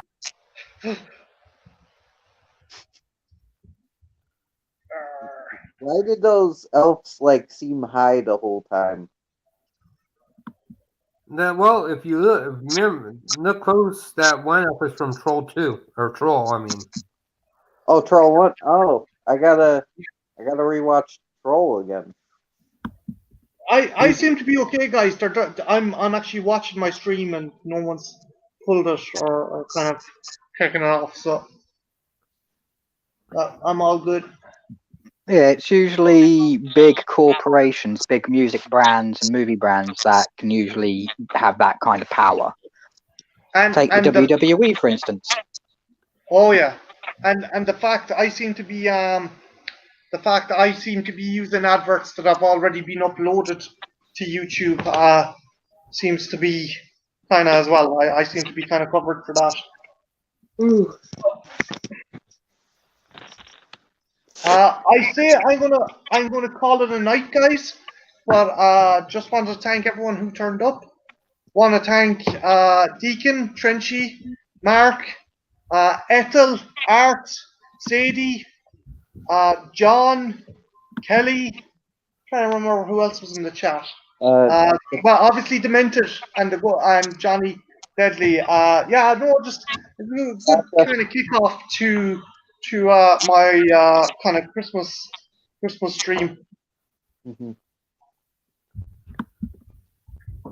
Oh yeah, but the thing is, Demented, they're already uploaded. Someone already uploaded them without their channel getting pulled. Yeah, this is why we go for stuff on YouTube. If YouTube already has it up and it's been up for years, then the likelihood of you being pulled or claimed because of it is slightly slimmed because you can use them as an example. Yeah. Yeah, man. Oh God. It's usually yeah, no, corporate. I'm gonna call it a night. Before I go though, Deacon, what's next on your video or hit list to do? A complete deep dive into ghoulies, mythology. What are they and their weaknesses? Okay, Trenchy, what are you doing next? Your unaccompanied minors review? Yeah, unaccompanied minors and maybe better watch out. Okay. Mark, any reviews coming up? I will do a Die Hard review before we all do the Die Hard live stream.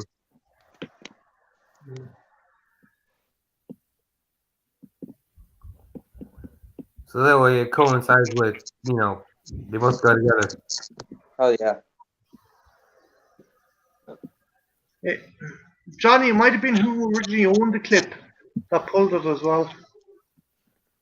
Yeah, if it's a popular TV series and it's owned by or run by a gigantic corporation, they've got the power to say, if anything like this turns up in any of the streams or any video, it gets claimed or shut down immediately. Yeah, as I said, like the yeah, Deadly Claw stream or the Giant Claw stream. What happened? Yeah. Got Talent. You fuck around with any Got Talent, those shows like that or The Voice are pretty picky about who reacts to their stuff. Yeah. No. Oh, don't worry, Gorecast. I'm not saying anything negative. I'm saying, yeah, it does depend. But when it comes to TV shows and stuff like that, they are very protective over their media. Yeah. Yeah. Well, thanks for coming on. And yeah, if you get a chance, guys, anyone else watching, check out the Gorecast because they're funny guys. And I think their next video is going to be about. Is it going to be horror themed toys, guys, or horror movies based on toys?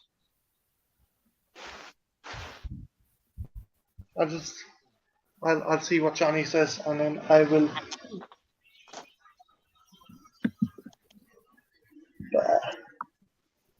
Thanks a million, Ethel. And myself and Ethel are going to be doing a double stream of Star Wars Holiday Special and the He-Man and She-Ra Holiday Special on the 20th. We've decided the 20th of the 20th of December. I am so glad. Thanks, Sadie. Sadie, are you DJing this Wednesday? If any get a chance, check out Sadie's channel on Twitch. Wabanashi. I can never pronounce your tag. Wabanashi. Wabanashi.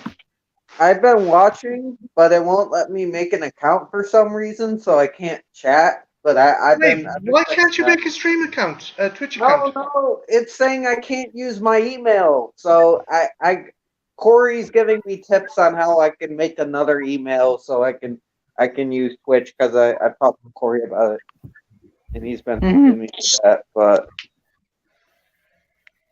yeah, for now I'm just an observer. I can't chat with anybody.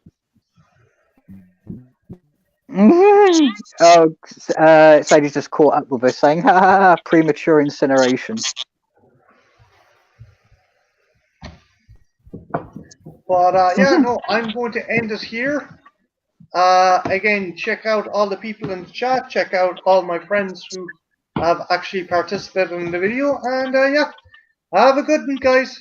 Take care. Bye. Bye now.